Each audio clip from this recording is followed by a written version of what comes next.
Georgia as part of the Corky Kell Classic. Meanwhile, Sequoyah rallied late against Woodstock, but fell short 41-35 as special teams were really the Achilles heel for Sequoyah last Friday night. So the two square off tonight in the second oldest rivalry in the county, and it should be a good one. We're less than 30 minutes away. And on the other side of this 2-minute break, we will welcome you into the Children's Healthcare of Atlanta Cherokee pregame show.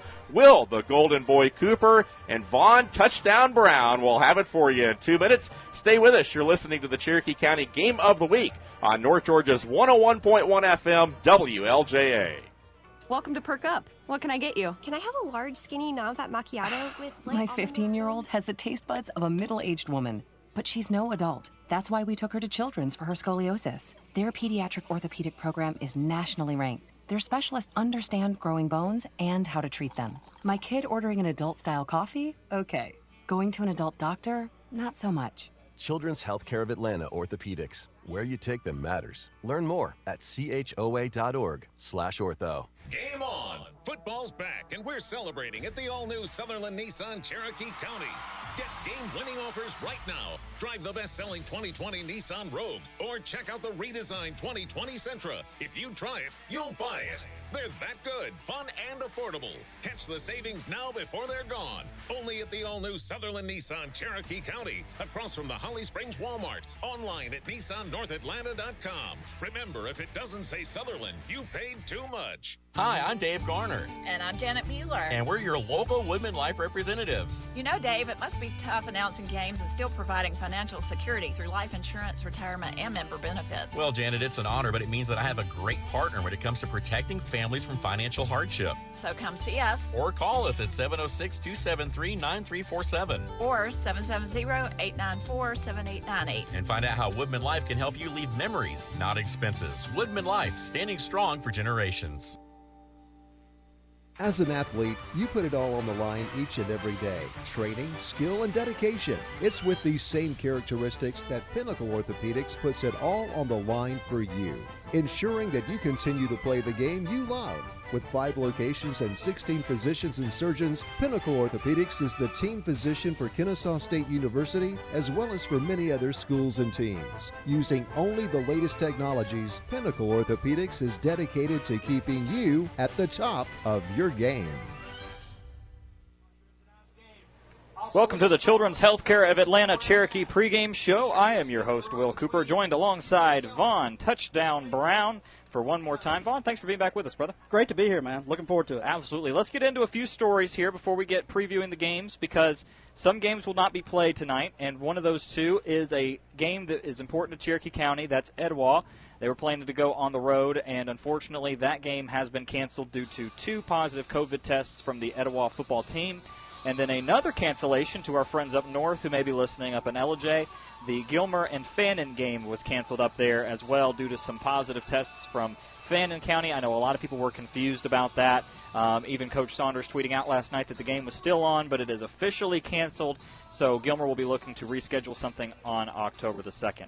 With that being said, we would also be remiss if we did not point out the beauty of today being September the 11th, the 19th anniversary of the Twin Towers attack on this country. And in a time when the country's been divided over a lot of things, today is a day to put all those things aside and celebrate what makes us the same, and that's to live in this wonderful country that we have and to celebrate our wonderful red, white, and blue, which we hope to do today, as the Sequoyah Chiefs are doing, as the visiting student section is socially distanced across the way. Sequoyah, a very good crowd on hand, but right now dressed in red, white, and blue attire in commemoration of this wonderful day, and we're going to preview this game for you. But first, let's talk about Woodstock and River Edge, the two 1-0. Vaughn, what can you tell us? Well, man, we were trying to give updates as quickly as we could last week. We were at Etowah, Eagle Mountain, in the midst of a great game there, getting updates from Lassiter. And, you know, one thing, we talked to Coach Collins on Wednesday night for the podcast. You know, if you start looking at that offense, 76, 70, 59, 56, and 40 yards, all touchdown plays. So, you know, we asked if that was kind of one thing that Coach Collins saw coming into this season was that potential for big plays. And I think any common sense would tell you if you have Amir Morrison, you have the potential for a big play anytime he touches it. He touched it on the first play of the game at Lassiter and took it to the house from 79 yards. So, but they did get some other guys in the offense. Jackson Head, 70-yard touchdown. Andrew Bingham, 40-yard touchdown. So they're not a one-headed monster. I think having those other guys give Amir some relief was a great thing. Now, that was Lassiter. That schedule is going to continue to ramp up as they get Woodstock tonight, Etowah next week, and then eventually get into region play. But, we had originally, during our preview show, asked Coach Collins, just what that meant building off last year to go to Lassiter and send a message. And they went and sent a message. They put up 49 points in that game, and the defense played great. It'll be a little bit tougher tonight. Woodstock comes in. They did things that they had to do last week against Sequoyah. I wouldn't say they played a necessarily great game. Preston Lawrence only threw the ball 7 times. That is not an air buddy offense for 39 yards, but they rushed the ball 34 times for 194 yards against a pretty good Sequoyah defense. And if you take away Preston Lawrence's negatives and his 12 carries, they averaged 5.6 regardless last week. You take away Preston Lawrence and some of the sacks, they averaged 9 yards a carry between Beyonte Hampton, between David Daniels, and between Sebastian Moss. So they've got firepower. It's not going to be nearly as easy for River Ridge this week, but they've got confidence. They've just got to come out and realize they're playing a better opponent than what they saw last week in Lassiter. Yeah, that's the big thing I would say about Woodstock is the incorporation of David Daniel, because last season it left a lot of us wondering what could have been if they had included them more. And I know that a lot of people were thinking that, listen, David Daniel, if you don't know the name by now, you'll know it at least by the end of the season, if not this show. And 4-star Georgia recruit, he's a safety, but anytime you have a talent like that, you have to put him on every side of the ball, which they did against Sequoyah last week. He had a punt block. He had a kick return. He had rushes. All these different things that he was able to do, offense, defense, special teams, and that's what makes the kid special, is the ability to play all over the field. And that's one thing that Woodstock did very well, and it's going to be interesting to see how Coach Collins, knowing that going in this year, that you're going to see David Daniel in all sorts of elements, how he counters that. And the same thing for Woodstock. You know what Amir Morrison's going to do. This is the 3rd year we've called his name. And you're not going to stop him just by loading the box, because it seems like Carson Latham's a pretty good quarterback. So it's going to be more direct, and you're going to have to do a few different things. So it's going to be interesting to see where they go from there. Yeah, Carson Latham last week, 9 of 15, 176 yards, 2 touchdowns, and ran the ball some. That was his first start, and he was the most efficient, productive quarterback in Cherokee County last week against, amongst some big-name quarterbacks. And to your point on Daniel, 4 carries, 66 yards, and a touchdown, 1 reception, 11. Brent Buddy, the game plan for David Daniel early in this year is 10-plus touches. He didn't quite get that, but as you said, he impacted that game in so many different ways. And along with Sebastian Moss, those guys, you got to account for them. And I love the fact that Brent, maybe it took him a couple years too long, the Woodstock faithful may say, but to just have David on that offensive side of the ball, it makes the defense account for something that if he's not there, they don't have to account for. And I don't think you're not going to see Woodstock line up this year and throw the ball 30, 35 times, but they ran a lot of sweeps. Preston Lawrence, watching some of the highlights of that game, Preston Lawrence is that Tebow-esque type guy. He's a bigger 190, and he falls forward. So when he gets his momentum going, he's going to get you 4 or 5 yards. But, man, when you got David Daniels and Sebastian Moss coming around and Beyonte Hampton going up the middle, you got a lot to account for there playing Woodstock.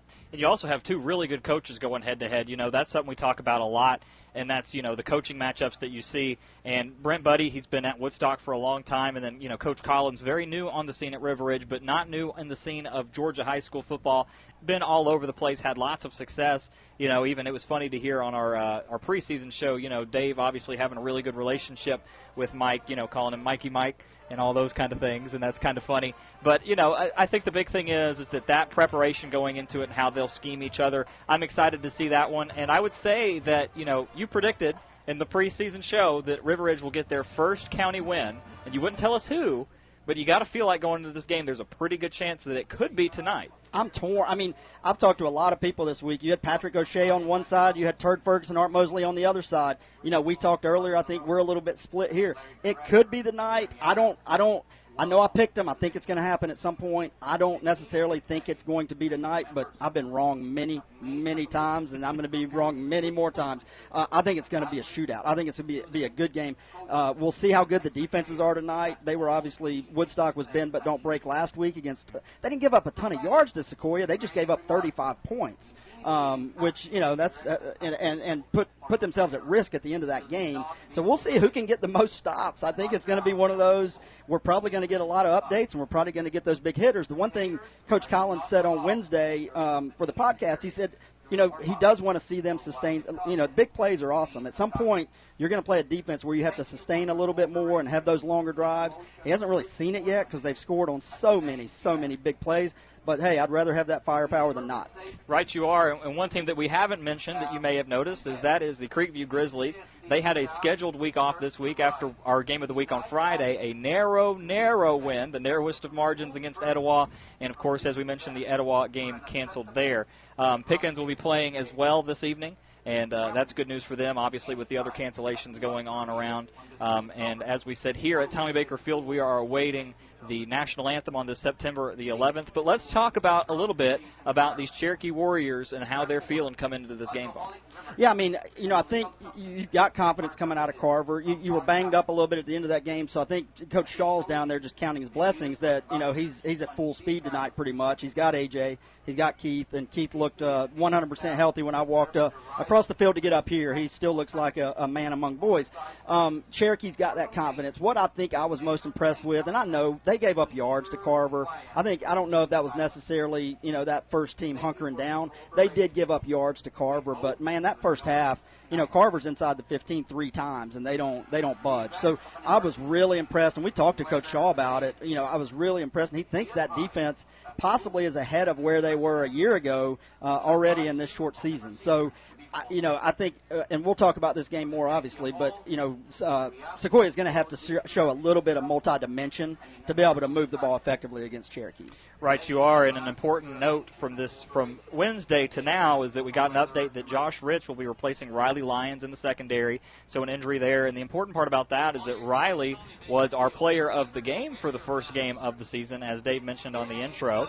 And, the big thing there was that he had a pass deflection, he had an interception, he had a tackle, and then, of course, he came in to play backup quarterback. Now, that being said, he had 2 gloves on to start, and at least he came out in the third quarter with only 1 glove on. But a big loss for them in the secondary, so it's going to be up to Will Ross. He's another senior who's going to be replacing them, and Will Ross has a lot of very good size. Will Ross is not a small man at all.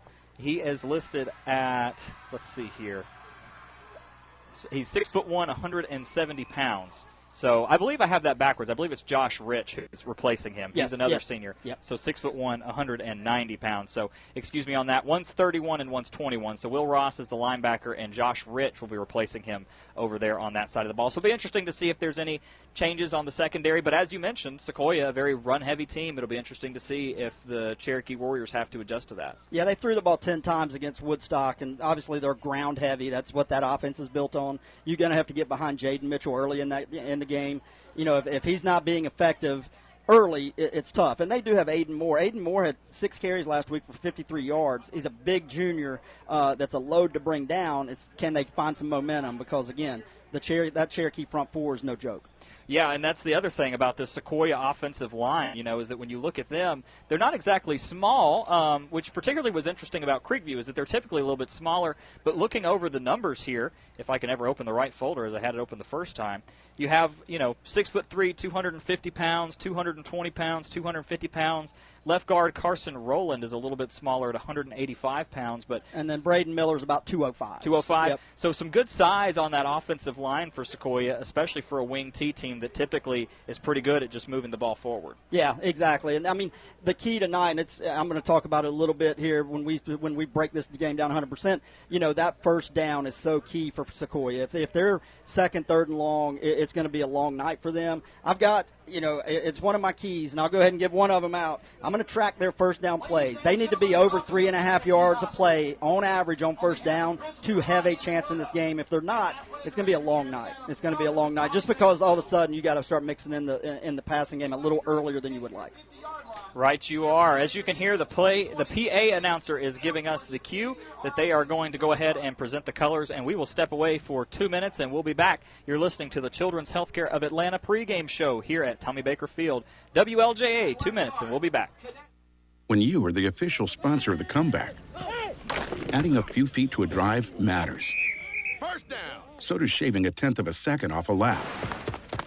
Top-rated surgery, physical therapy, and motion analysis by the sports medicine team at Children's Healthcare of Atlanta helps young athletes not only prevent injuries, but heal faster and return stronger, ready to win.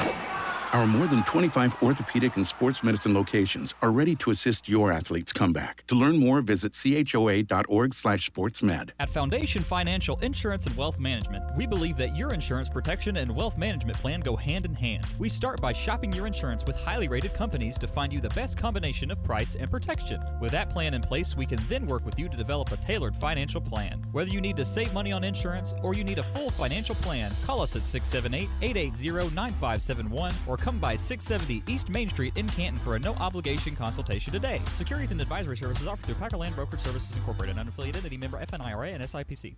And now here's a message from Canton Tire and Wheel in Canton. Canton Tire and Wheel, Canton Tire and Wheel. We've got great tires and we've got great deals. I'm Cooper. And I'm Caden. We're Mr. Danny's grandsons. We're working the jingle now for Canton Tire and Wheel. They take care of all your automotive service needs. Be sure to tell Mr. Steve and my poppy you heard us on the radio next time you call Canton Tire and Wheel at 770-479-6556. Remember, you'll be entirely spoiled at Canton Tire and Wheel. Ladies and gentlemen, here's Victoria speaking for Woodstock Furniture Outlet and Woodstock Mattress Stores. Hey y'all, it's Victoria at Woodstock Furniture and Mattress Outlet. Now we know during post-COVID, everybody's raising their prices, not us. And at Woodstock Furniture and Mattress Outlet, we have the best 0% interest-free financing available. Come and see us at the furniture store in Akron, Hiram, Rome, and come and see our mattress-only stores in Canton, Kennesaw, and Douglasville, and get the best savings.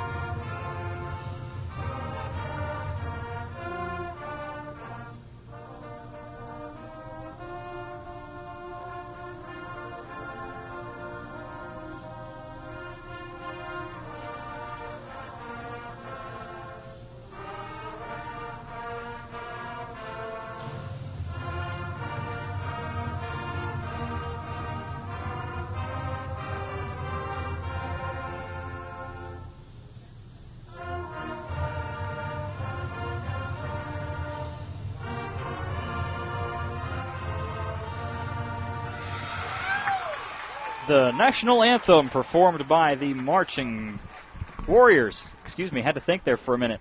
You're listening to the Children's Healthcare of Atlanta Cherokee pregame show. Once again, a special presentation of the colors for the 19th anniversary of the September 11th attacks. Our thoughts and prayers are with everyone who suffered from that event, and obviously we're so thankful that our country has come so far. And we are big fans of everyone that served for us. We are here at WLJA very patriotic. We would like to think, at least, even wearing our American flag masks when we can. But we are thankful. So for everybody who's ever served and plans to serve, we thank you for all of those. But getting back to a little bit of football, the Sequoyah Chiefs and the Cherokee Warriors, Vaughn, tell us your 3 keys to the game. Actually, since it's an inter-county game, I went with 4 again. I went with 4. I'm going to give you Cherokees first. And you said it earlier. Keep a close eye on Adarius Harshaw. There was a little disappointment from the overall coaching staff, especially Coach Josh Shaw after the Carver game. Adarius had 2 catches, 5 yards. He had the end around for 13. Did not get in the end zone, but I think Coach Shaw basically sat that offensive coaching group down and said, he touches the football. So keep a close eye on that early. I would say they're going to try to get him in the screen game, maybe a long shot downfield, but they will throw the ball to Adarius Harshaw a lot more tonight, and you can mark my words on that. We marked it. Cherokee wins the turnover margin. They win by 3 TDs. That's been big since last year. They were plus 20 last year in turnover. That helped win them a lot of games, puts them ahead of the chains, gives them a lot of chances to get a short field. If they win the turnover margin tonight, they're going to win this game by 3 touchdowns. on the other side, Sequoyah. We talked about it before the break and before the national anthem. The key for them is first downs out of that wing tee. If you get behind the chains, you're going to be in trouble. They don't like throwing it. They only threw the ball 10 times last week against Woodstock. Fairly effective, 50% passing. If they average more than 3.5 yards a carry on first down, I think they got a chance here tonight. If they don't average more than 3, or they average 3.5 or less, it's going to be a long night for them because you're going to have Cherokee pinning their ears back and coming after them. Matthew Traynor did not have a lot of time in throwing situations last week against Woodstock. This Cherokee defensive front might be a little quicker and more polished than them. The other side, Jaden Mitchell, I've got here, if he has over 125 yards rushing, this could be a close game into the second half.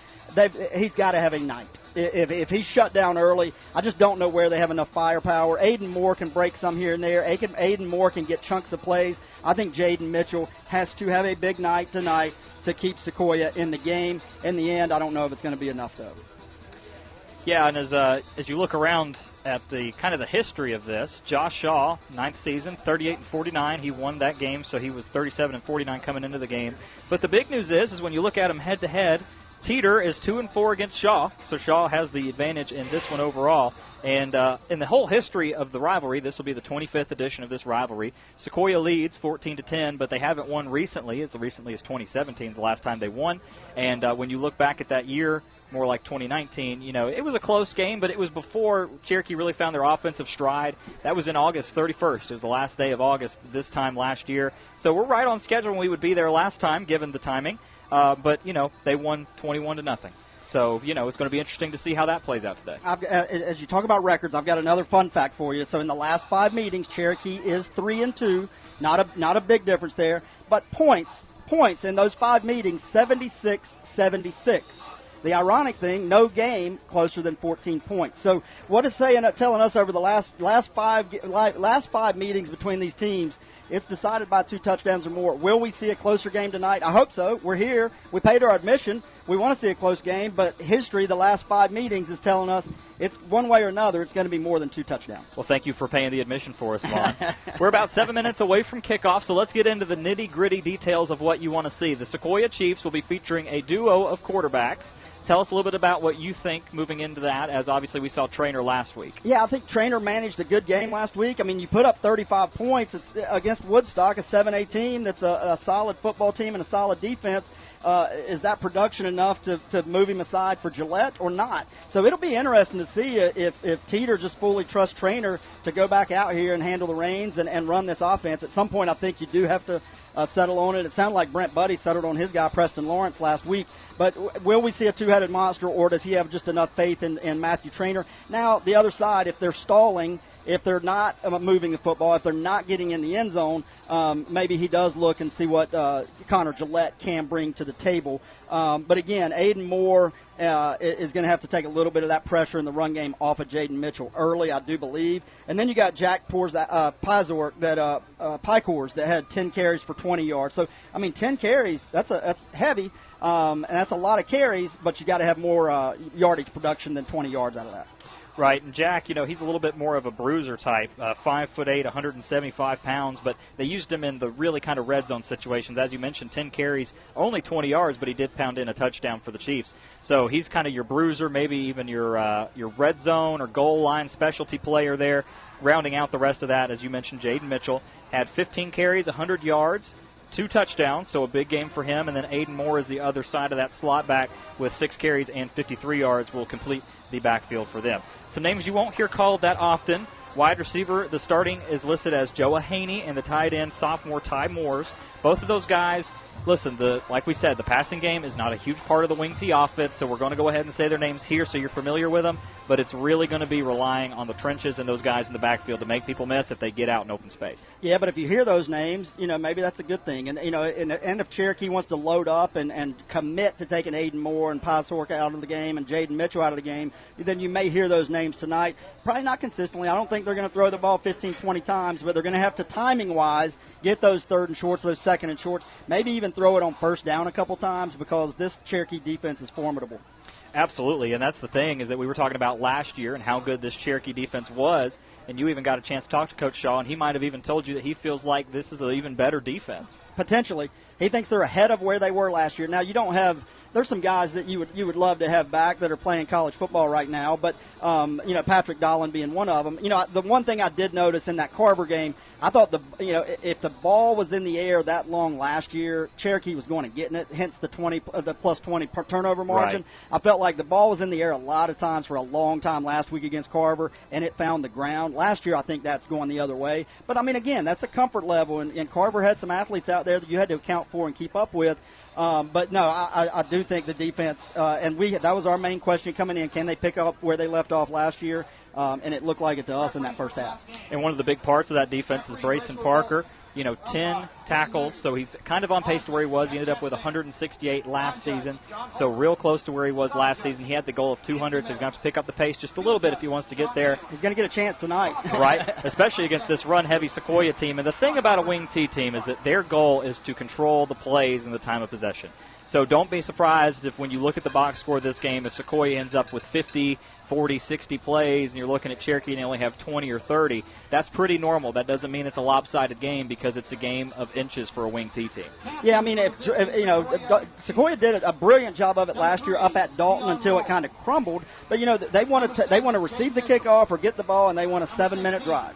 Now, will Cherokee allow them to do that? That's the question. But I'll tell you, from the Cherokee offensive standpoint, to get that video and get Hayden Shockley, Adam Folan, and Brady Bacher involved like that, I think that was the biggest thing that could have happened for Harshaw maybe, was to all of a sudden have some video of those other guys to go, hey, Shockley, if you're going to sit there and leave him open, he's got sure hands. He can run with it after he catches it. But to have them on video, now Sequoyah has to account for them. I think you will see Harshaw get a little bit more involved tonight. Right you are. Downtown Von Braun, touchdown Von Braun, whichever one suits your fancy. We're going to go ahead and take our final break of the Children's Healthcare of Atlanta pregame show. We'll invite Diamond Dave Garner, the Golden Voice, back into the broadcast and bring you kickoff. You're listening to the Cherokee County Game of the Week on WLJA. Welcome to Perk Up. What can I get you? Can I have a large, skinny, non-fat macchiato with My 15-year-old has the taste buds of a middle-aged woman. But she's no adult. That's why we took her to Children's for her scoliosis. Their pediatric orthopedic program is nationally ranked. Their specialists understand growing bones and how to treat them. My kid ordering an adult-style coffee? Okay. Going to an adult doctor? Not so much. Children's Healthcare of Atlanta Orthopedics. Where you take them matters. Learn more at choa.org/ortho. There's been so much talk about distracted driving, you're probably sick of hearing about it. Well, we'd rather you be sick of hearing about it than lose your life doing it. The caring staff with Sosby Funeral Home in Canton reminds you that we all have to go sometime, but don't rush it. Wait your turn and don't drive distracted. Keep your hands on the wheel, your eyes on the road, and make sure you stay alert and arrive alive. Drive safely and help us protect our teens. They're the only future we've got. Brought to you by Sosby Funeral Home, honoring life from 191 Jarvis Street in Canton. Hi, it's Dave Garner, voice of the Cherokee County Game of the Week. But did you know I'm also your local Woodman Life representative and poverty prevention specialist? For over 130 years, Woodman Life has protected families with life insurance and retirement products. And as your local agent, I want to make sure that your money outlives you and that you don't outlive your money. Call or text me at 706-273-9347 or visit my Facebook page at Dave Garner Woodman Life to learn how I can help you or your loved ones today. Insurance protection, financial security, Woodman Life, standing strong for generations.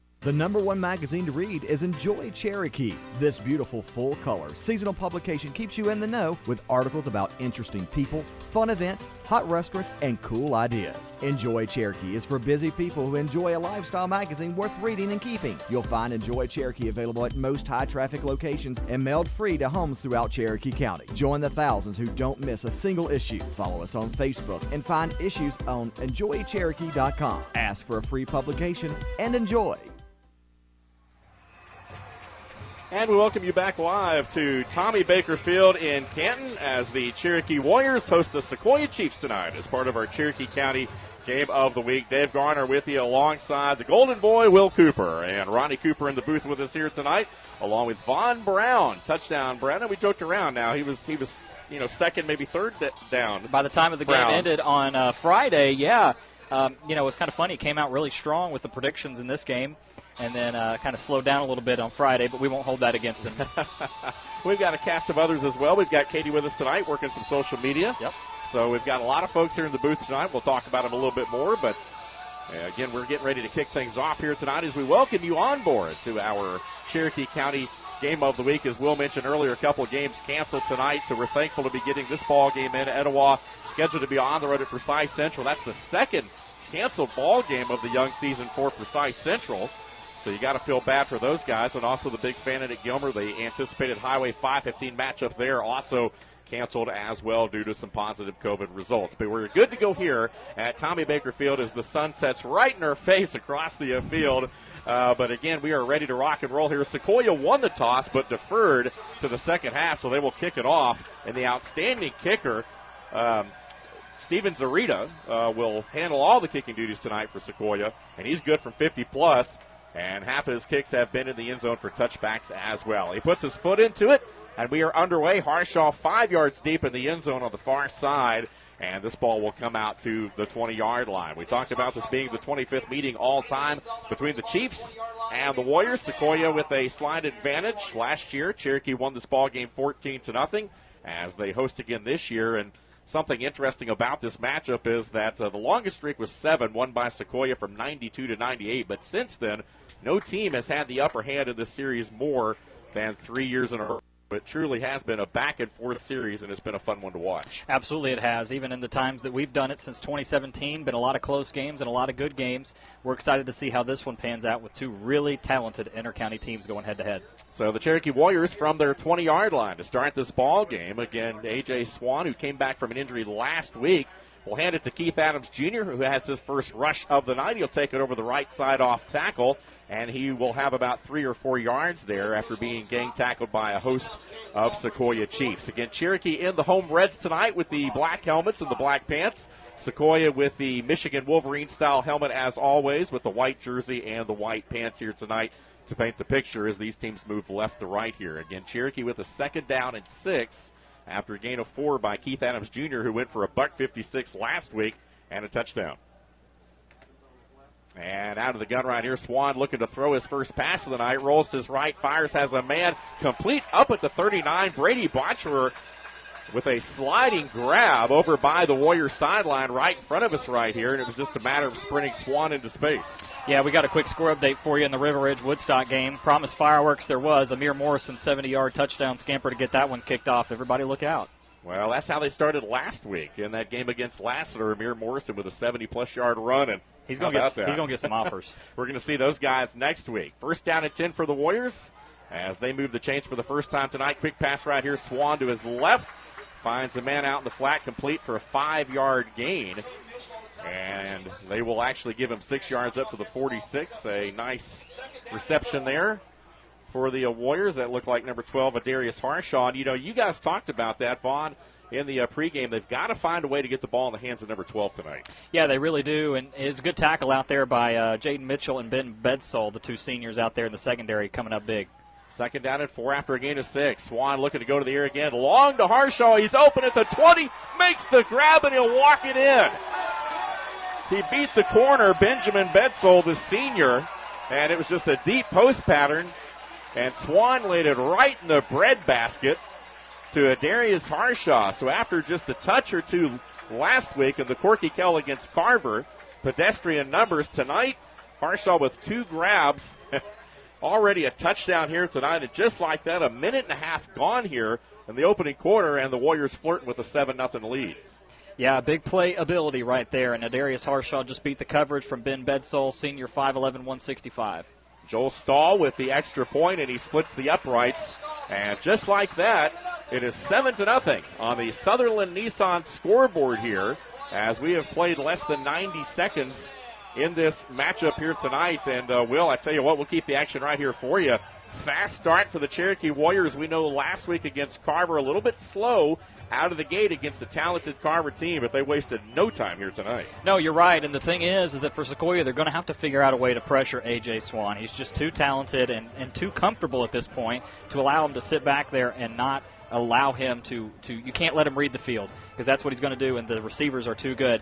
That drive, 4 plays, 80 yards, a minute and 31 seconds off the clock, 3 passes and 76 yards for A.J. Swan and a touchdown. 2 of those passes complete to Adarius Harshaw, and 1 of those for the long touchdown pass. 7-0 for the Warriors, getting ready to kick it off to the Chiefs. Harshaw, 55 yards on the touchdown reception officially here tonight. As the Warriors quickly get the ball into his hands, and you talked about it, that offensive line anchored by Rice there in the middle, Hardison, Chanley, Simmons, those guys doing a great job in giving A.J. time on that opening series. So Stahl will put his right foot into it for the Warriors from the 40-yard line. And the return man is Jaden Mitchell, who would take it over on the far sideline, stays inbounds at the 5, up across the 10-15, tiptoes the sideline, breaks a tackle, and goes across the 20, and they'll mark him out at the 24. Yeah, it's going to be something to watch for Sequoyah as they kind of saw how some special teams tomfoolery went on last week, and that was against Carver. Obviously, fake punts out the wazoo, and you've got all sorts of good fun stuff going on. So watch for the Chiefs to try and use the special teams and be, as the Professor Larry Prather would say, a little bit special. Offensive line for Sequoyah, Logan Webster, the center, flanked by Miller and Rowland. Jorza can catch them, the bookend tackles. Not a big offensive line, as you mentioned, Will, but they're quick, and especially this offense, you like for those guards to be a little bit smaller, which they are at 185 and 205, respectively. And it looks like, the tight end there, Ty Moores, came out of a stance early, but no one was set yet. The referee had not started the clock. Man in motion again. That is the wing back. They'll stay on the ground right here. And the first carry of the night for Jaden Mitchell is a big one, as Mitchell goes over the right side and picks up first down yardage, a gain of 13 on the quick hitter.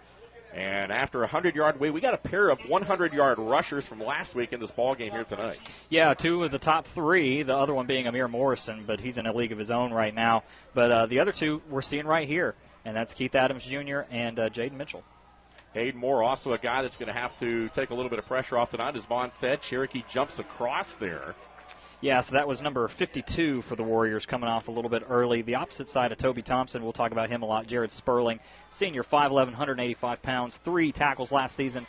But we'll mention Toby Thompson while we got some time. 10 tackles and 1 sack, tied for the lead in Cherokee with Brayson Parker and Tyler Goddard, the 2 linebackers behind him. So keep an eye on that young man today.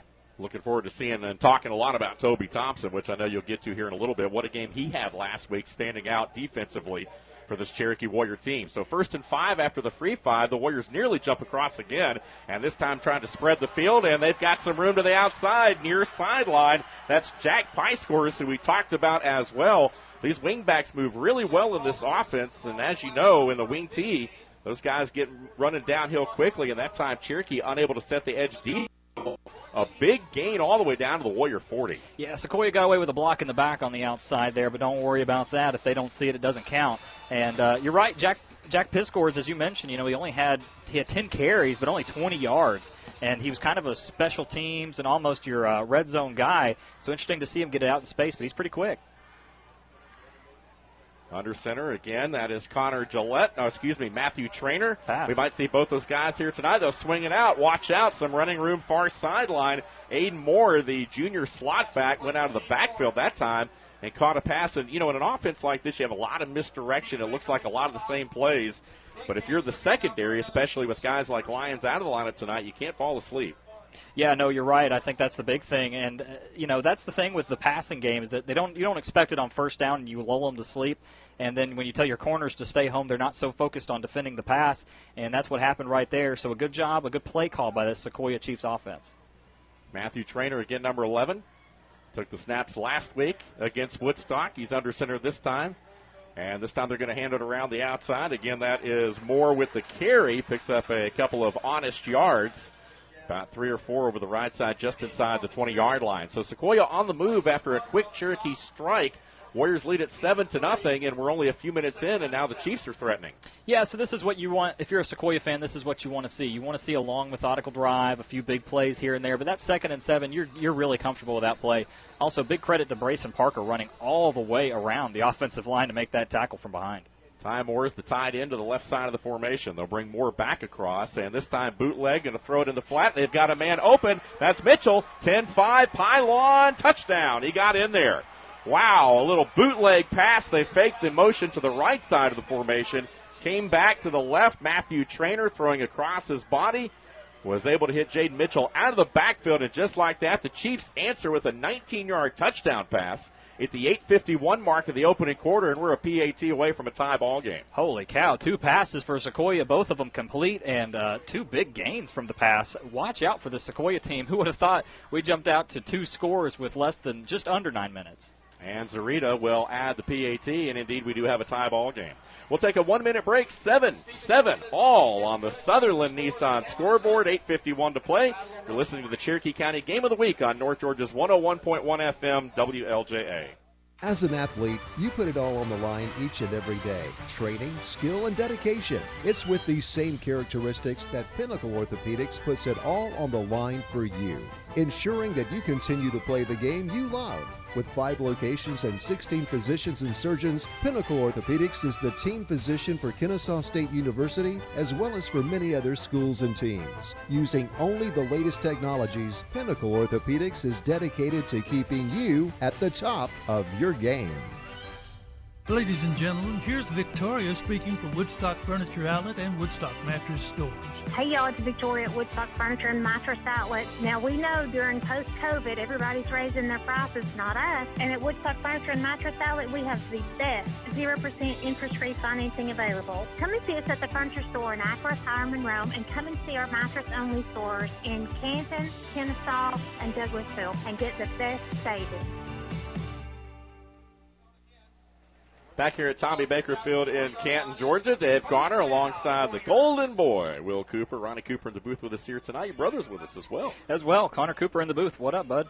Connor Cooper, Von Brown again with us here tonight. Jeff Wells, Art Mosley, a host of others. As we bring you back, here's the Zarita's kickoff sails out of the back of the end zone. Adarius Harshaw was back deep, but he watched that one go like a center fielder, getting the ball hit over his head. And Cherokee will start from their own 20-yard line once again. So 1 offensive series apiece here inside the first few minutes. A touchdown for both. 7-7 ball game on the Sutherland Nissan scoreboard as the Warriors now go back to work. Moving left to right. The lights are on here at Tommy Baker Field. And here we go. Snap, handoff. Keith Adams into the middle. Breaks a tackle, dragging 3-4 guys with him up across the 30. Just a quick hitter right into the teeth of that Sequoyah defense. But it's good for an 11-yard gain and a first down for the Warriors. Yeah, that's what you expect Keith Adams to do. They had to talk with him about not running into contact, but when you run up the middle, it's hard to run away from it. So did a good job, first down. And once again, it's these two teams just answering one another. Well, who would have thought we had had a shootout here tonight? It may very well be that we have that. We're just a little over 3 minutes into this ball game, and both teams have already tacked one on the board. First down and 10 from their 31. Swan this time throws it out in the flat. Intercepted at the 34. Diving interception by Jack Blackman, the senior DB, who read the eyes of A.J. Swan out of the break. And Blackman was able to cut in front of the intended target near side flat and pick that ball off as he went to the ground. No return, but the Chiefs with an extremely short field will have it first and 10 at the 33 of Cherokee, and that's the first turnover of the night. Yeah, that's a big turnover, too, because not only is it just cutting down a drive, but they also have the ball and they're set up on the even closer, the 33-yard line. So a big turn right there, and the Chiefs right back in business. Matthew Traynor again. In the shotgun. In the gun this time. Stays in there. Going to hand it to Moore. He is hit, though, immediately and dropped. Big-time pressure right there. I believe that was Will Ross, the 6', 170-pound senior, who came shooting through on that linebacker spot. We talked a lot about Ross last week in that win as one of the newcomers and really showed up against Carver. Yeah, you're right. 6'1", 170-pound senior. 7 tackles make that 8 for him now on the season. And that was a big one, a tackle for a loss. First negative play of the night for either team. Makes it second down and 13 as that backs the Chiefs out.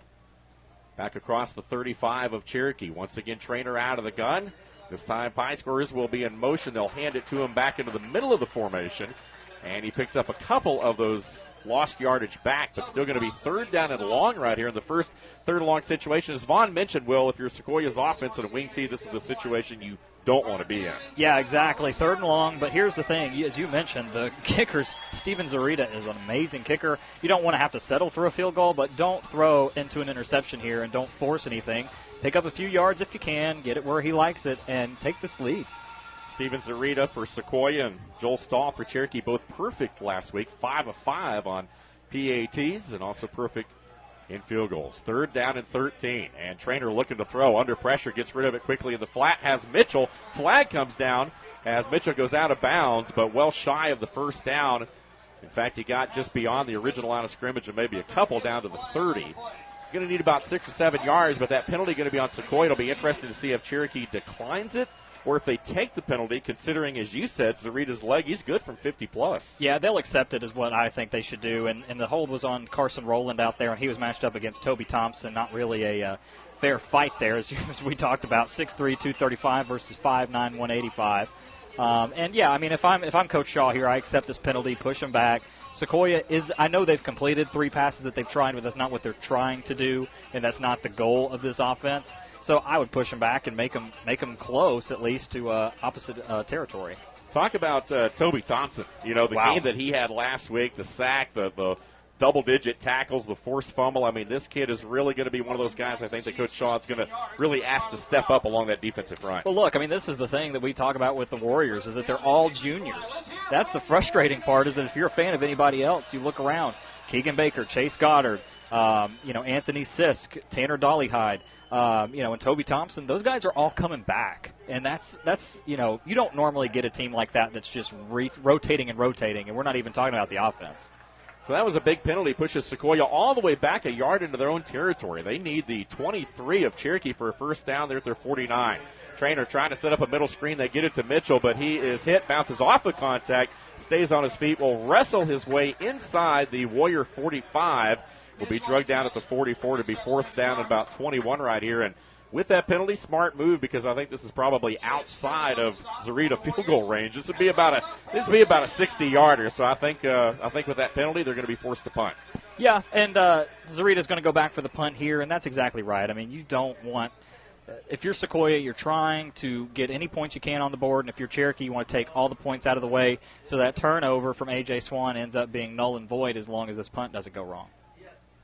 Botcher back deep, it looks like, for the Warriors as the punt is away. Fair catch signal made at the 14 and executed by the Warriors, who will set up shop there. So after the interception by A.J. Swan, his second of the year, short field for Sequoyah, but they're unable to take advantage. And you got to think against an explosive team like Cherokee. If you're Sequoyah, boy, you really hate to come away with no points in that situation. You do, but you're really encouraged because your defense has shown that they can play with these guys, but also your quarterback Trainer is 4 for 4, which is, I know they're doing shovel passes and underneath stuff, but still, if you can get any form of passing game in a wing T style, it's very similar to the triple option if you're not familiar with the wing T style of play. A little bit less of the option, and it's more of a design play to what you're going to do, but very similar when you see them line up, a fullback, a tailback, slot back, whatever you want to call them, and that's how it goes. So Sequoyah really needs to rely on getting the score early.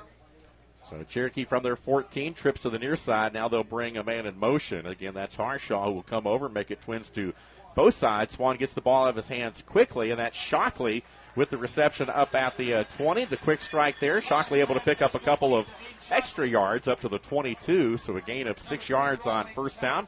We'll set up a second and manageable situation.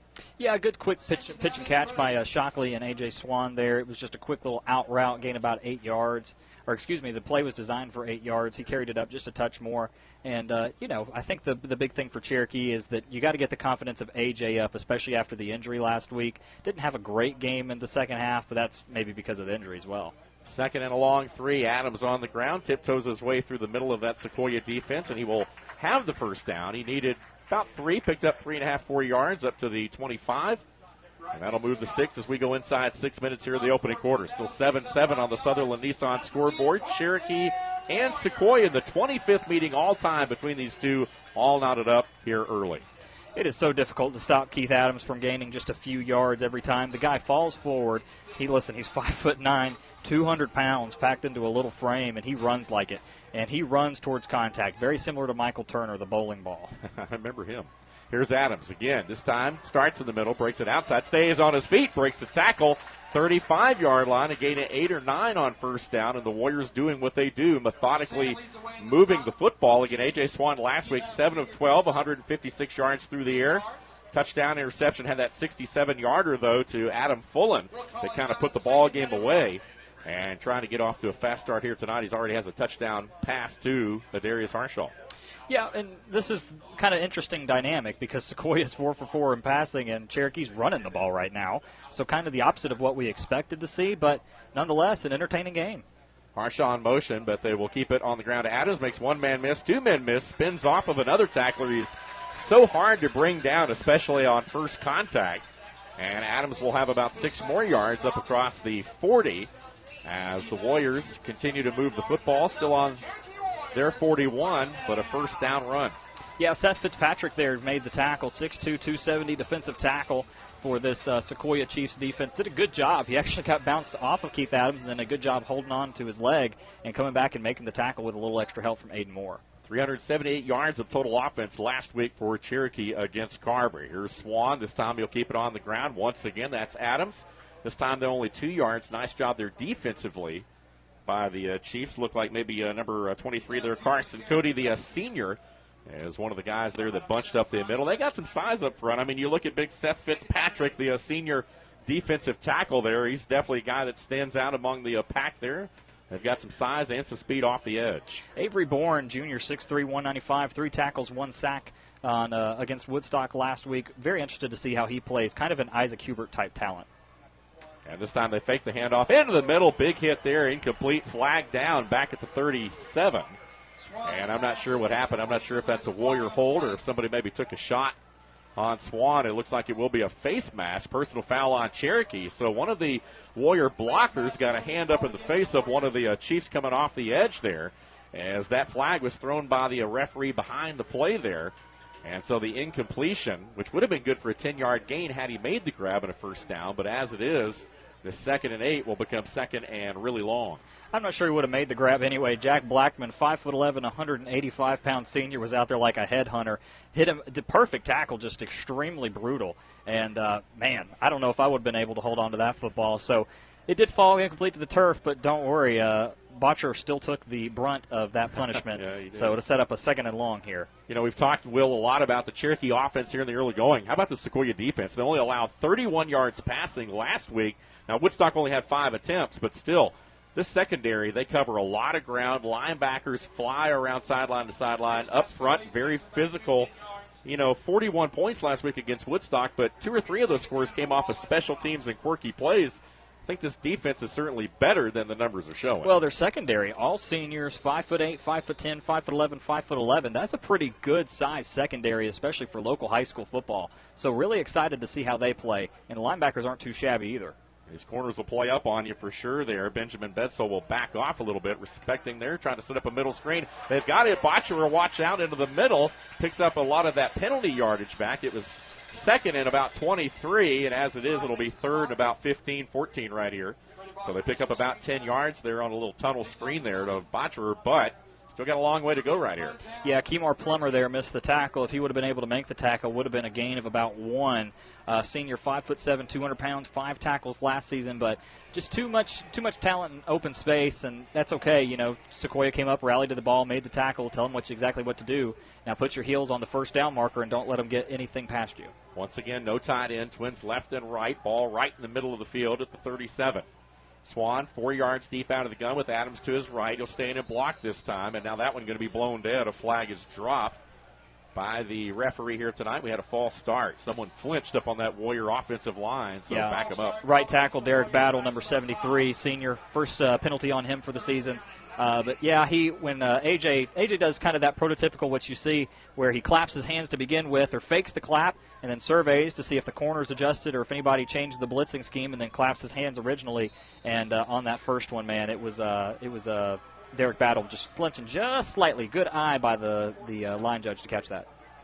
James Teeter entering his 12th season with the Sequoyah Chiefs.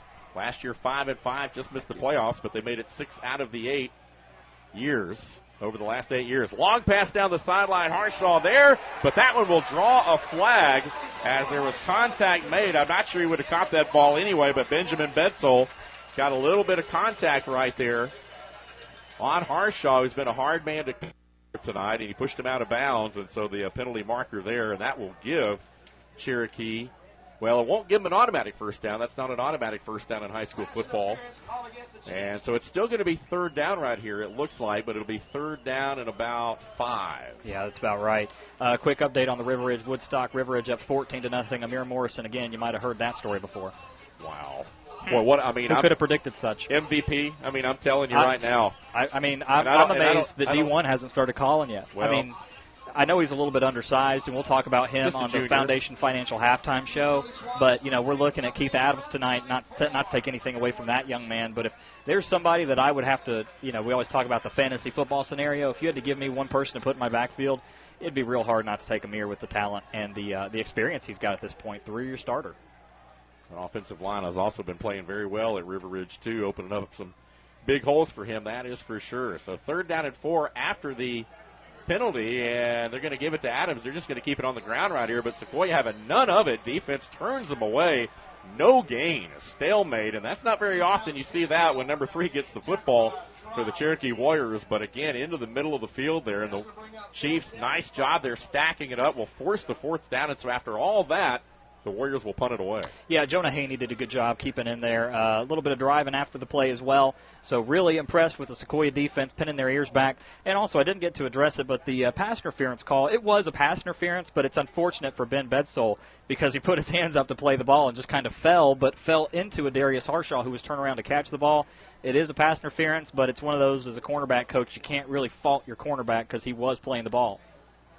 Brady Botcher puts his foot into it. This one kind of a side winder off the side of his foot. And it will be short, trying to kick it away from Mitchell and Trainer, who also serves as the punt returner as well as the starting quarterback here tonight. That ball will die down right at the 32 of Sequoyah. So a shorter punt, about 21 yards is all. But they do keep it away from the return guys to be able to set anything up. And so Sequoyah will go back to work from their 32 with 1:47 to play here in the opening quarter. Still 7-7. On the Sutherland Nissan scoreboard. Yeah, so Trainer, it's kind of interesting. He's listed as a safety in some regards, also your punt return man and your kickoff return guy. So interesting that you have one of the best athletes at the quarterback position. That might be something to keep an eye out on. He's not known to run, and the wing tee doesn't really lend itself to quarterback runs, but watch it. Aiden Moore around the right side in motion. They hand it to him, and he picks up 3 yards as he cuts back in. This offense, when you have a wing tee, a lot of times those wing backs, when they get the ball, they got to find the seam. It's not always about turning the corner, and sometimes you got to be able to plant that foot in the turf and then get upfield. And Moore did the best he could right there to pick up 4 yards up to the 36. A good tackle there by Brayson Parker, his second tackle of the night, bringing him up to 12. As we mentioned, his goal was 200 when I spoke to him in the preseason for his interview for our magazine, and did a really good job, a really well-spoken young man. Excited to see where he goes in the next level. Jade Mitchell again in at tailback. Moore in motion again to the right side. This time they'll hand it to Mitchell. Bounces off of one tackler. 2 tacklers now outside, far side. First down, tiptoes the sideline, and will reach the 48.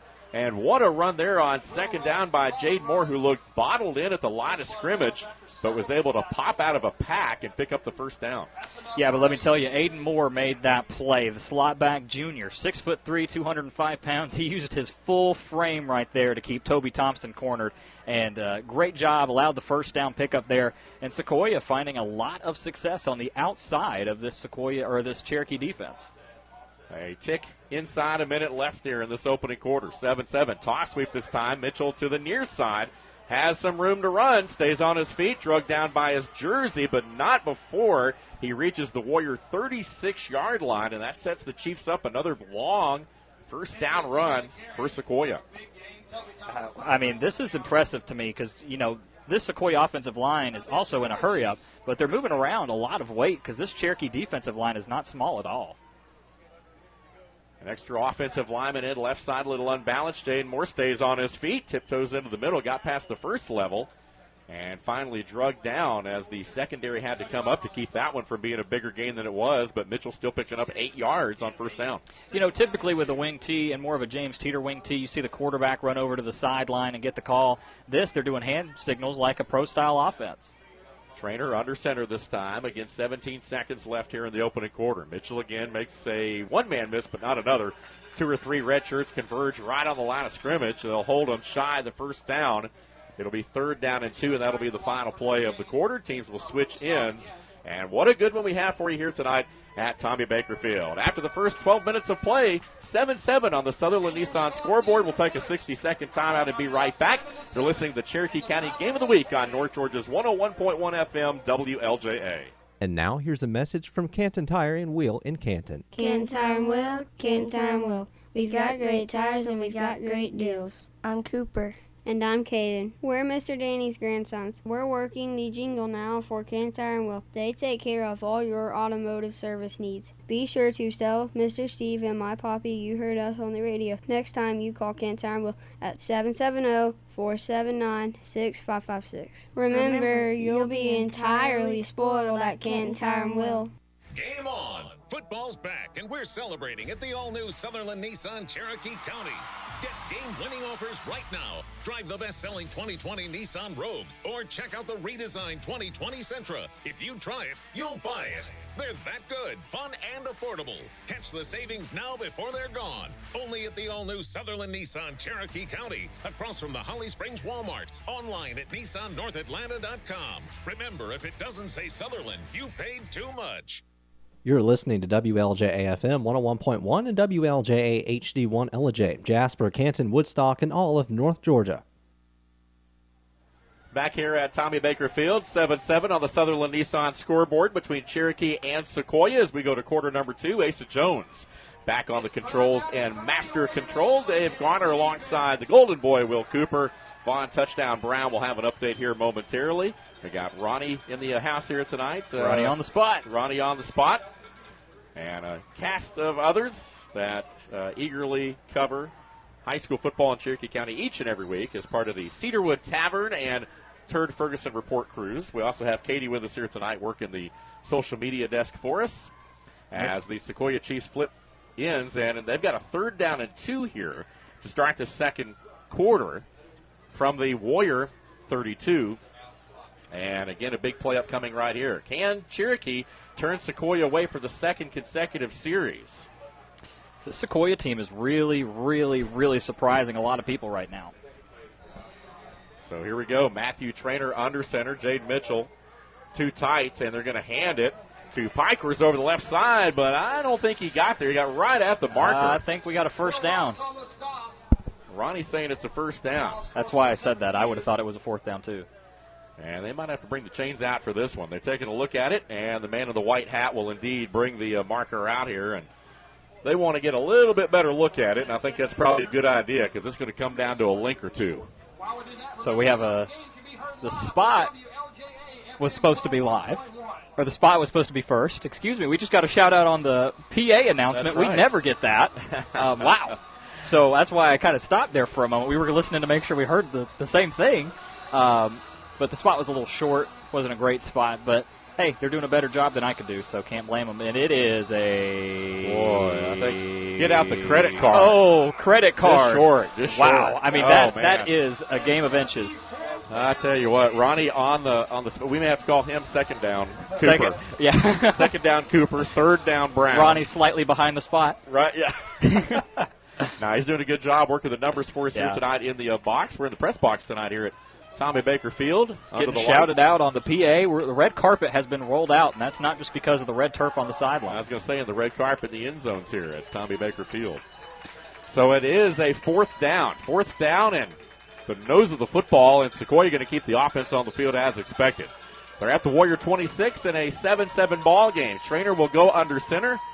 They will bring a man in motion. That is Pikers. Now they'll stop, and I believe, there's a flag down. I'm not sure. I think that's going to be a personal foul, if I had to guess. Well, it looked like a quarterback sneak there, I think. It was. But Trainer just took the snap, but Cherokee saying it was on Sequoyah. And it was an illegal formation. Real quick, we got some first quarter stats, thanks to Ronnie on the spot. Cherokee, 122 yards, 6 minutes and 30 seconds of possession. Sequoyah, 101 yards, 5 minutes and 30 seconds of possession. So, wow. If I would have told you at the end of a quarter that Sequoyah was losing the time of possession battle, you would have thought the score would be much more lopsided. But a knotted-up game here, but that'll bring up 4th and 6, and it looks like Steve Zarita is coming out to give this one a try. Steven Zarita, he's good from 50-plus. This one will be put down at the 38, so a 48-yard field goal attempt. out of the hold of Benjamin Bedsole, the senior. And the right foot is there. He's got plenty of leg, the distance, and it is good.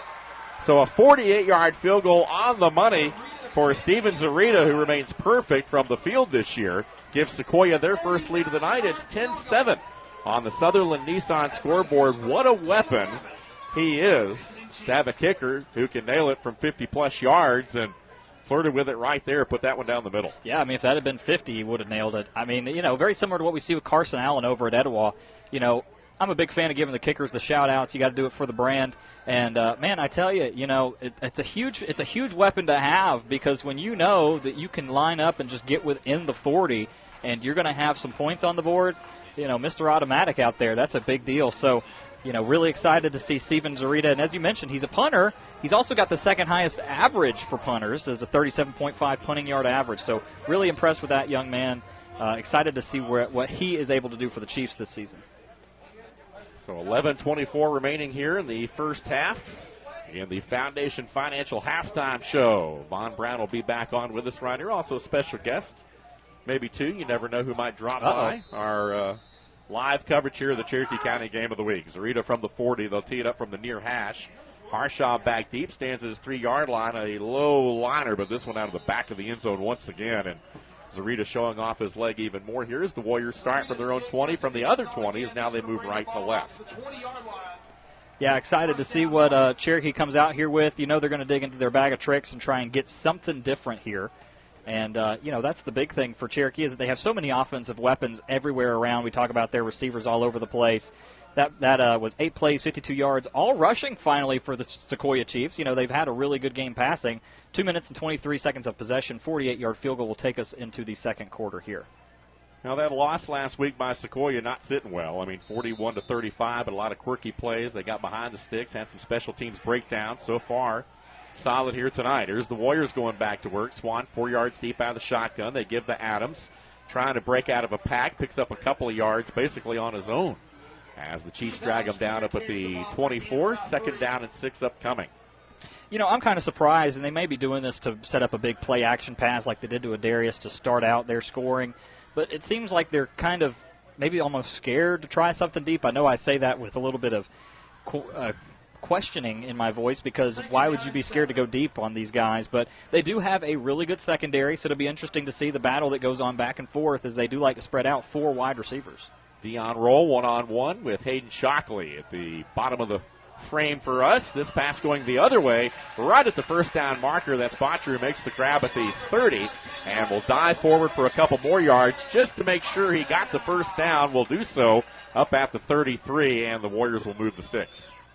Yeah, and that was exactly what you wanted, so you're able to draw the corners up, and when you are able to do that, then when the receivers run past you, instead of blocking you, your first instinct is to turn your hips, flip your hips, and go chase them.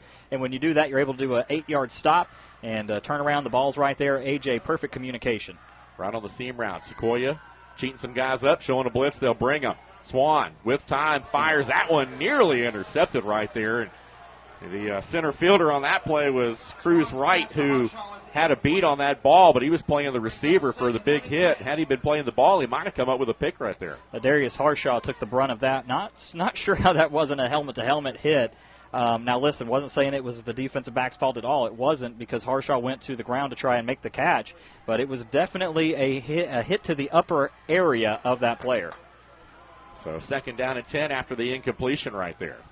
Twins left and right, same formation. Swan out of the gun with time, now under pressure, steps out, fires. He's got a man, complete at the 40, trying to make a move. That's Shockley, and he will spin his way up to the 43-yard line, brought down by a host of Chiefs, including Cruz Wright, the sophomore linebacker, who's in the lineup here tonight, and number 16, Jack Blackman, the safety, coming up as well. It's going to be real close to a first down, and the referee's going to eye it. First down. So the ball right on the marker there, and did not even bring out the measurement that time. They eyeballed that one straight down the barrel of the cannon. Said it was a first down, so a gain of 10 yards there by Shockley. And once again, they'll bring trips to the near side of the formation with the ball on the near boundary, on the hash. So again, 3 to the near side. I'm going to send some motion right here. One receiver up top, unless they're trying to isolate him, and that might be what the crowd do. Cheetah safety over here. Harshaw wide to the right, all alone, one-on-one. But they're going to keep it on the ground. That's Adams. He's got room to run. Oh, slips down right at the midfield stripe. He tripped over it, but dove into Sequoyah territory at the 48. Still picked up 8 yards on first down, setting up second and short. Cherokee really winning the first down battle here. Yeah, they are. This is kind of an interesting game and an interesting dynamic because you're seeing the ability of Cherokee to spread the offense out and the defense out and open running lanes for Keith Adams. And on the opposite end, you're seeing Sequoyah have success passing the ball, but also being able to run on the perimeter. So kind of a different feel than what you would expect versus a wing T versus spread offense. Second and short. Swan trying to set up a screen. They've got blockers. Here is Adams. Makes one man miss. He's off to the races. 30, 20. It's a foot race, and Adams will win it. Touchdown, Warriors. Wow. Beautifully designed and executed play as the Chiefs brought pressure but blitzed themselves right out of that one, and the Warriors had a perfect play call set up there as they sensed the pressure from Sequoyah up front and ran a little middle screen as they let the linemen through, and there was only 1 or 2 white shirts that had a chance at making that tackle once Adams secured the short pass. Takes it pay dirt, and the Warriors back in front, 13-10, pinning the PAT. Yeah, big play right there. Good play call to get everybody tired, get everybody in front of them. They bring the blitz, and just a perfect time for the screen. The kick is up and good, so it's 14-10 on the Sutherland Nissan scoreboard update. And also, very quickly, Mason Simmons was taken to the injury tent limping off the field, so keep an eye on that young man as he is a big part of this Cherokee offensive line. And we'll keep the action right here for you as the kickoff team comes back onto the field briskly with 8:48 to play here in this first half. So Keith Adams Jr., we talked about him last week, had 177 yards rushing, 2 touchdowns, had a long of 73. Now he has one as a receiver here tonight as he takes that one to the house. And just like that, the Warriors back in front. Drive was 6 plays, 88 yards, 12 rushing yards, 68 passing. 48 yards officially on the touchdown reception there by Keith Adams Jr. So now Joel Stahl will put his right foot into it. The ball teed up just inside the near hash. 2 men back for Sequoyah. Trainer is one of them. And Haney is the other. This one going to be taken down by Mitchell, who was back at the goal line that time and brings it up across the 20 and will be tripped up right around the 23. So Sequoyah back on offense there. I believe that was Dion Roll, actually, number 3, who had that return there. You got it. And we are trying to do a little bit better job of getting these numbers tonight here. Sequoias aren't so bad. They got the visiting white jerseys with the black numerals. They're pretty easy to see. But last week, Cherokee had them tucked under the pads and everything, so we were having a tough time there. We're picking up a little bit better under the lights here tonight, though. Yeah, we are. And, we like Cherokee's color scheme. I really like the red, white, and black and kind of chrome helmets. But Sequoyah is a classic look. Everybody knows white, black, and yellow. Little misdirection play right here. Look out. Coming back the other way with it. Watch out. Stays on his feet. Again, that is Aiden Moore. And they faked the little misdirection play there to Pie Scorers, and they handed it off to Moore, who came around the right side and was able to turn the corner back inside up to the 39-yard line. So a big gain there of about 16 yards or so on first down. A little bit of wing T trickeration. And a big shout out to Larry Prather listening at home tonight. Again, we haven't forgotten about Larry. I told him his spot's open anytime, but of course Larry doing a little bit of vacationing, but also being careful with COVID. Understandable. Absolutely. We love him nonetheless. Doing a lot of prep work behind the scenes here tonight, still in contact with these coaches and teams, and we certainly appreciate Look that. out. Here's a pass over the top. Oh, in and out of the hands and nearly intercepted off the carom there. The pass was intended for Aiden Moore down the middle of the field there. He climbed the ladder to get that one as he got behind the Warriors secondary, but just couldn't quite secure it at the 40-yard line. Matthew Trainer, finally an incomplete pass. It was a good attempt, play action, which what you want to build the wing T off of, and he had him down the seam, just a little bit of a high throw. But listen, Trainer, he's an all-around athlete.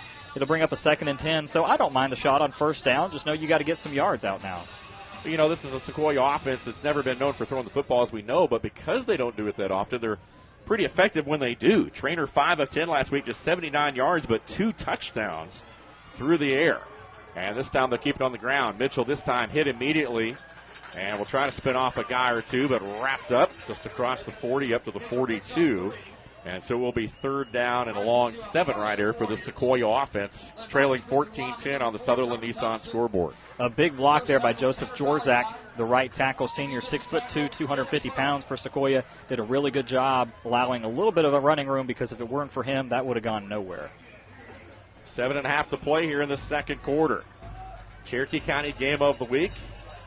As the drum beats here on the big board at Tommy Baker Field, trying to rally this defense. Trainer under center. And going to fake the handoff, going to roll to his left, has a man downfield, going to fire. Oh, they got the tight end, Ty Moore. He's got a lot of running room on the far side. Will put his shoulder down and barrow through that Cherokee secondary all the way down to the 21-yard line. And that time they had men going out all over the place. They had a guy in the flat that they had to respect. They had a guy going deep, and somehow or another the tight end Ty Morris got lost in the middle of the field and had no one around him. 6 for 7 for Matthew Trainer. I mean, who would have thought that they would have attempted 7 passes, and it's not even the half yet. Have not seen Connor Gillette yet. Those guys expected possibly to split some time here, but it's been all Matthew Trainer here in this first half so far for Sequoyah. They're in business. Misdirection. Scissors play. Moore hands it off to Pie Scores. Reverses field. Picks up 5 yards before he's driven backwards, and they still haven't got him on the ground. As the whistle blows, it'll be 2nd down and 5, and that clock moving. This is an offense, Will, predicated on ball control, keeping the possession, running the clock, and keeping the other team's offense off the field. It is, and the big thing about Sequoyah is that they're doing a really good job of mixing things up. It's much more of a pro style. We've seen them out of the shotgun, which I never would have thought I would say with the Sequoyah team this year. And Matthew Trainer is a really good quarterback, it seems. He's really got a good head on his shoulders and really making some good decisions. Cherokee in a 5-2 look, looking to bring pressure off the edge. This time Trainer will roll right, looking to throw the ball. Now he'll tuck it and running under pressure. No one open. Gets what he can. Is finally wrestled down hard up against the near sideline there after a gain of a couple. Going to be just shy of the first down. It'll be 3rd down and about 2 right here, and that was a hard hit at the end of that play on Trainer. Yeah, Tyler Goddard came up and made the hit on him. Cody Butler helped join him as well. I tell you, I really like Trainer the more I'm watching him. Everything's a bootleg with him, but he's really accurate rolling out to this right-hand side, doing a really good job. I got to tell you, I think for Sequoyah, he might be a really bright spot. And keep in mind, he's only a sophomore. So, Sequoyah fans, keep in mind as we're talking about this Warrior, and you'll hear about all these juniors for the Warriors. There's bright spots everywhere in this county. We have a lot of talent and a lot of young talent of recent. Moore's the tight end to the right side this time. Trainer again doing an excellent job, as you mentioned, Will, of carrying out ball fakes, too, on those rollout passes there in the play action. A flag comes down on the far side here. The line judge threw it. And no one was even in their stance yet, so I'm not sure what happened here unless it was a delay of game. I'm trying to see the clock reset to 25 seconds here. Yeah, I'm not sure. Nobody knows nobody seems to know. Yeah, going to be on Sequoyah right here. And offsides on Sequoyah. I'm not sure how you call that on an offense. Yeah, well, I'm not. I think, and they've been looking at the left tackle. I think one of the linemen has kind of been backed off the ball there a little bit, so they may have said he lined up in the backfield. But wouldn't that be a illegal formation? Yeah, probably. I mean, I'm sure they know the rule book better than I do, but that's typically an illegal formation. And I mean, they clearly put hands on hips. That's an offsides call, not the rotating arm over arm, which is a false start / illegal formation. So I'm just calling it as I see it. What do I know? I feel you. I'm as confused as you are on that one. All right, that's good. 3rd and 8. It's a 5-yard penalty either way. 3rd down and 8. And, running backs collide into each other. Pie Scores is going to be hit and dropped in the backfield as the Warriors brought the pressure, but really the timing of that play was off from the beginning as Pie Scores and it looked like Mitchell just kind of collided. Luckily, that ball didn't hit the ground for Sequoyah. They keep the possession, but they're going to be forced into another long field goal attempt right here. Yeah, all the trickeration up to this point's worked. That one didn't work out so well, and on a 3rd down, you're really kind of hoping they'd be able to do better. But, here with a field goal, you're able to draw within 1 point, and as the clock's winding down with time left in the half, that'd be a good thing for this Chiefs team. 28-yarder upcoming from just inside the far hash. Bedsole with the hold. This one a low liner. It has the leg, though, and it is through there. So with 4:32 to play here in the half, the Chiefs do pull within 1, 14-13 on the Sutherland Nissan scoreboard. We'll step aside for a 30-second break. You're listening to the Cherokee County Game of the Week on North Georgia's 101.1 FM WLJA. Welcome to Perk Up. What can I get you? Can I have a large, skinny, non-fat macchiato with My 15-year-old has the taste buds of a middle-aged woman, but she's no adult. That's why we took her to Children's for her scoliosis. Their pediatric orthopedic program is nationally ranked. Their specialists understand growing bones and how to treat them. My kid ordering an adult-style coffee? Okay. Going to an adult doctor? Not so much. Children's Healthcare of Atlanta Orthopedics. Where you take them matters. Learn more at choa.org/ortho. So senior Steven Zarita with a pair of second quarter field goals has pulled the Chiefs back to within one here on the Sutherland Nissan scoreboard. 14-13 your score in favor of Cherokee. Zarita with field goals of 48 and 38 here in the first half. And, Will, we've got ourselves a very good ball game right here as we get closer to that Foundation Financial halftime show. We do. That last drive, 11 plays, 60 yards, 24 rushing, 36 passing, 4 minutes and 16 seconds of possession. Zarita from the near hash. Again, another long kick. Harshaw back there, but this one's returnable. Oh, ball bounces off his chest. He's got to run to pick it up, and will just fall on it all the way up at the 15. And, boy, that ball nearly got away from him too far as he took his eyes off of it, just started peeking upfield a little bit too quick right there. And the Warriors fortunate to fall back on that one with the Chiefs hard gunning down there as the headhunters were about to pounce on it. Yeah, lucky here. Warriors will huddle up and talk about what they want to do with 4 minutes left in this half. Hopefully try and run out as much clock as possible and go ahead up by, you really can't go up by more than one possession unless you go for two. So you're probably not going to do that, but you at least want to get some points on the board to cap off this second half and head to the locker room with at least more of a lead than you have at one point. Both teams with all 3 timeouts here still in this first half, so we had 3 touchdowns in the Sequoyah Woodstock game in the final 2-3 minutes last week. Yep. So who knows what might happen. There's still 4.5 minutes here before the half. Man in motion this time. They'll fake it. Swan will roll right. He's got 2 guys out there. He finds one of them, and it's complete up to the 27. And that was Brady Botcher who came behind the backside of the formation there from the other side of the field. But there is a flag down, and this one's coming back. An ineligible receiver downfield going to be the call on Cherokee's offense. So that will negate a 13-yard pass and catch and a first down, and instead it'll back the Warriors up inside their own 10-yard line. Yeah, that's a rough one right there. That was a really good start to a drive. Nothing will kill a drive like that. They were backed up at the 15 to begin with, so you're going to move back all the way. It looks like it'll be at the 11, so not sure how that math works out either, but we'll go with it. Yeah. It was on the 16, excuse me. Yeah. There we go. They'll mark it just outside the 11. There's a reason we're calling high school football and not doing math things, right, Dave? I can attest to that. Math was always my worst subject. Me too. Go figure. Tell me about it. Numbers and things like that. Yeah, nope. So here we go. 1st and 15 after the 5-yard penalty. Swan going to throw the quick hitter. Harshaw complete, hit immediately and dropped. Again, that was Benjamin Betzel, the senior there, is locked up on him one-on-one, and they got the penalty yardage back +1. We'll call it 2nd down and 9 from the 17. Yeah, it's interesting how these Sequoyah corners are playing. They are just immediately turning around and letting people go ahead and handle things up front. Telling your corners don't let anybody past you. I guess you're willing to give up the quick turnaround hits like we talk about a lot, especially after a 5-yard penalty. So it brings up 2nd and manageable here for the Warriors. Carson Cody, the senior. We talked about the other safety, Jack Blackman. Both those guys split the difference here in the secondary.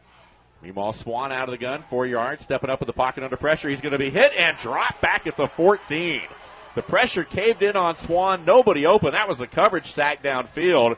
A.J. just had nowhere to go with the football, and he ate it back at the 14, and he's slow to get up. He is on his feet, though, and appears to be okay. And I believe that was that big number 55, Harrison Hood, the junior, I think. Well, you're going to have to give a half a sack to Kemar Plummer, too. He was the first one on the scene, wrapped him up around the ankles. And when Harrison got there, the ball was kind of loose, and there was a a Cherokee offensive line trying to grab the ball from A.J., just trying to keep it secure. And they ended up scrumming for it a little bit. But no harm done for the Warriors except for a loss of 4 yards. Well, if Sequoyah makes a stop right here, expected to burn a timeout and save some clock here. And now it does look like we have a timeout on the field, and Cherokee will take it. The Warriors want to talk about this 3rd and 12 upcoming here with 2:43 to play before the half, leading by 1. Yeah, I tell you, I mean, this has been a very interesting game. Not so much back and forth as it's been just kind of down the middle. And, I think the big thing for Cherokee moving into the half and really for the last possession here is that if you're able to get the first down, what do you want to do with the rest of the possession? Is your goal a touchdown? As always, that's what you want to hear. But realistically, what's your yardage? We mentioned Joel Stahl. Where do you feel comfortable letting him? What's your field goal range? Because being up by more than a point, especially considering the fact that Sequoyah is going to get the second half. So just keep that in mind. And also on the Sequoiah's end, if you are able to stop them here and you call a timeout, what is in your playbook where you can get down the field in 2.5 minutes, and what are you looking to do? Obviously we know that, their kicker's good from Zarita's good from 50 yards, so you don't have to get anywhere past the 40. But what's in your playbook to get there? Are you going to try it on the kickoff? What's the game plan? One guy we haven't talked a lot about here tonight, Joseph Silva again, the senior for Sequoyah. Of course, had the touchdown reception last week. High scores and more. Meanwhile, 16 combined carries for 73 yards. But right now it's the Warrior offense on a 3rd and long. And again, Swan will go down back at the 6. Another sack as the pocket caved in on him. The pressure came from the edges on both sides. And once again, big pressure that time. Avery Bourne. And also, once again, Hood, who crashed in. And the Cherokee offensive line not their best series as they allow 2 sacks on back-to-back plays. And the Chiefs, I believe, do burn a timeout right here with 2:31 to play. And they're going to get the football back, presumably in pretty good field position. Well, now your conversation is with your special teams guy. Do you go after this punt? And if you do go after it, how do you make sure you don't end up with the personal foul for roughing the punter? Because, listen, the ball's on the 7, so you know that they're not going to have the full 15 yards for the punter to back up. And they're going to end up in the end zone, or do you go ahead and set up a punt return? Are they going to try and kick it away from your guy? Listen, that's the beauty of special teams. That's why they're called special teams, as the Professor Larry Prather would say. So, I think for here, Sequoiah's got to be extremely happy. They haven't given up Sequoyah hasn't had any sacks in this first half except for right now. And, if I was scoring it, I would give 1 to Harrison Hood, although it was 2 separate sacks, and an assist for Kemar and Avery Bourne as well, as we mentioned. Really excited about Avery, junior, 6'3", 195 pounds, had a sack last week, so another sack for him under his belt. That's really exciting. So Botcher to punt it away. The long snapper for Cherokee is number 52, Jared Sperling, the senior. Usually those long snappers don't get talked about unless they do something bad, but that's a perfect snap and a perfect punt. It's going to drive Blackman back, and he'll have to fair catch it right at the midfield stripe. And, boy, that punt could not have come at a better time for Brady Botcher as that gets the Warriors out of a hole, and now the Chiefs have a little bit of work to do. They'll spot it at the Warrior side of the midfield stripe right at the 49, but Sequoyah still with a short field, 2:22 to work with and 2 timeouts. Yeah, once again, the question is, what can Sequoyah do with 2 timeouts? We've seen them have a lot of success throwing the football, but do you want to rely on that? They've gone to the shotgun before, but is that what you come out in this formation? Doesn't look like it. So really excited to see what Sequoyah can do with just under 2.5 minutes. High scores more. The wing backs, Jaden Mitchell, again the fullback or tailback as it's called this formation. They'll toss it to Pie Scores, who came in motion. He breaks a tackle. Watch out, off to the races. And a touchdown-saving tackle at the Warrior 35 in the back end of that defense. And I believe that might have been, I think that was number 8 who saved it. And I think that was that Jackson Holcomb, or I believe possibly for the Warriors. I got there. Keegan Baker, the free safety. I think that was Baker. I think you're right. Boy, Baker, number 9, drug him down. If he didn't make that tackle, then yeah, Keegan Baker Baker to the house. Baker had a big game last week against Carver. 1 interception, 3 tackles, 1 tackle for a loss. Hey, this time trainer looking to throw. Oh, he's got Mitchell open in the flat, room to run. 30, drug down, good open field tackle just inside the 30-yard line. As that clock goes inside 2 minutes, the Chiefs will let it run here, but it will be a 3rd down. And still about 4 or 5 yards to go right here. Yeah, I suspect that you'll see them go ahead and run a majority of this clock down here on 2nd down. That way, if you do get stopped on the next 2 downs, you don't want to see any time left for Cherokee, especially considering the athletes they have. Excuse me, it is 2nd down, not 3rd yet. That was a down ahead. Sequoyah on the move. Misdirection play again. Pie Scores, takes the handoff for Moore, puts his foot in the turf. and goes right up the seam there and dives for the first down marker. Going to be short by about a yard or so. Will be third down, though, and they'll take this one under a minute. And they don't want to run the play too quick because if they don't get it, they want to take as much time off the clock as possible. Now the clock will stop. It's a timeout, and I think it was Sequoyah that did burn their second. Folks, stick around for the Foundation Financial Halftime Show. It'll be the Band of Warriors coming out. For the first time, we'll be able to see the band perform at halftime. We haven't been able to see that this year, so excited to see that. Of course, I know a lot of people weren't aware if they were going to be fans or cheerleaders or band members or anything. We didn't all know, much less fans, so we're glad we're here at this point. As we mentioned, there is a lot of different things that you see going on. Gilmer Fannin canceled. Etowah, North Cobb, is that right? Etowah and Forsyth Central. Forsyth Central, excuse me. Don't know where I got North Cobb from. I think they're on the schedule later. Yeah, they are. Yep. So that's where I probably drew that from. But, you see these games getting canceled, so we're thankful to be here at this one. We're thankful that everything's worked out. So excited to see the people that are here and, like we mentioned, the band playing. So stick with us for the Foundation Financial Halftime Show. Of course, Touchdown Vaughn Brown will be back with us to talk about the River Ridge and Woodstock game, which last we heard was still 14-0. Yeah, that northwest end zone down here at Tommy Baker Field, picturesque. You got the Sequoyah cheerleaders on one side, the Cherokee cheerleaders, and both bands all down in that one end zone to watch this final minute 12. And Sequoyah marching right into that end zone. 3rd down and 1 from the Cherokee 25, trailing 14-13.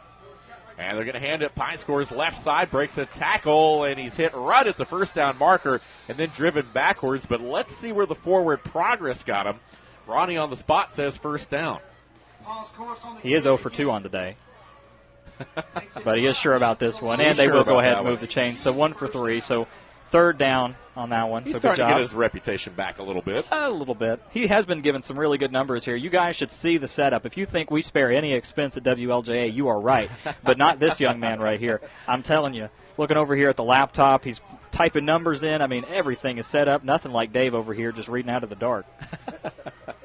I can barely see. 1st down and 10. Play action again. Throwing it a little bit deeper this time. He's got a man there. He just threw it a little bit short. Had Moores, the tight end, streaking on a corner route, and he had the linebacker beat about 2 or 3 yards into the end zone, but that ball fell shy of the goal line. Trainer rolling to his right. The right-handed quarterback just couldn't get enough on that throw. Otherwise, Sequoyah might have retaken the lead right here, but as it is 2nd down and 10 with 47 seconds left. Cody Butler was the big plard on that one. He was right in the face of Matthew Trainer. Wow, going to get some. Because it's all about that. Yep. There we go. Yep, okay. You got it. You'll never live it down. Nope, not now. Anyway, he got right in the face of Matthew Trainer and was able to get his hands up and keep him from seeing the field. 2nd and 10, setting up that screen to Mitchell again. Far side, breaks a tackle, makes a man miss, back into the middle. Oh, another guy misses. Watch out, are you kidding me? Oh, he's tripped up at the 15, and Jaden Mitchell slams the ball to the turf because he needed one more move to break all the way back. He ran 30 yards to pick up about 8 or 9 right there. But it will be a manageable 3rd down, but that clock is at 36 seconds, so Sequoyah's offense is going to have to hurry. So 1st down, so the clock should stop with that, and it does right at 36 seconds. Yeah, a good open field tackle by Ryan O'Keefe, the number 22, 5'11", 185-pound defensive back. Clock running, 30 seconds. This time Trainer rolling left, now under pressure. Makes one man miss. Stays on his feet, back into the middle of the field. 10, 5, breaks the tackle, still going. Takes a big hit at the 3. Ball looked like it popped loose momentarily, but Sequoyah fell on it right at the 4-yard line, and that will stop the clock. With 20 seconds left, they're going to mark the ball at the 2. That's a 1st and goal. And now Sequoyah will burn a timeout right here. Wow, that was a powerful run from Matthew right there. 6 foot, 160 pounds, maybe a little bit bigger than that. That's an off-season number because he's taking some punishment here when he does decide to run. But stiff arming, running around, shaking off tackles, everything. And I'm not sure. Did somebody call a timeout? Yeah, Sequoyah called a timeout. Okay, I got you. Well, he was hit. Trainer was hit originally, had pressure about 2-3 yards deep in the backfield, as he had to just pull that ball in and make a man miss, and then was able to run and scramble for another 1st down. So Sequoyah trying to take the lead right before halftime. They trail 14-13 to Cherokee on the Sutherland Nissan scoreboard, but the Chiefs with 20 seconds left. Now, that was their last time out. So the thing you got to think about here, if you're Sequoyah from the 2-yard line and you don't make it in here, if you keep it on the ground, you may run out of time. So I would expect that they might maybe a little play action right here and maybe try to take a couple shots into the end zone. Yeah, you have 20 seconds, and it's first down, so there's no harm in telling your quarterback, try a few fades. If there's nothing there, throw it out of the back of the end zone. Cherokee fans making some noise here, but it's going to be interesting to see because you don't want to get caught. You have no timeouts left, like you mentioned, so you don't want to get caught with your knee down and you're having to hurry up to the ball. But you can run it once because you'll have time to set up a spike, most likely. So Matthew Trainer under center. 2 wing backs. Jaden Mitchell in at running back once again. Looking to throw the football. Firing the flat man. Wide open. Touchdown. Falling to the ground. And that's Jack Pyscores, the junior who had a grab last week against Woodstock.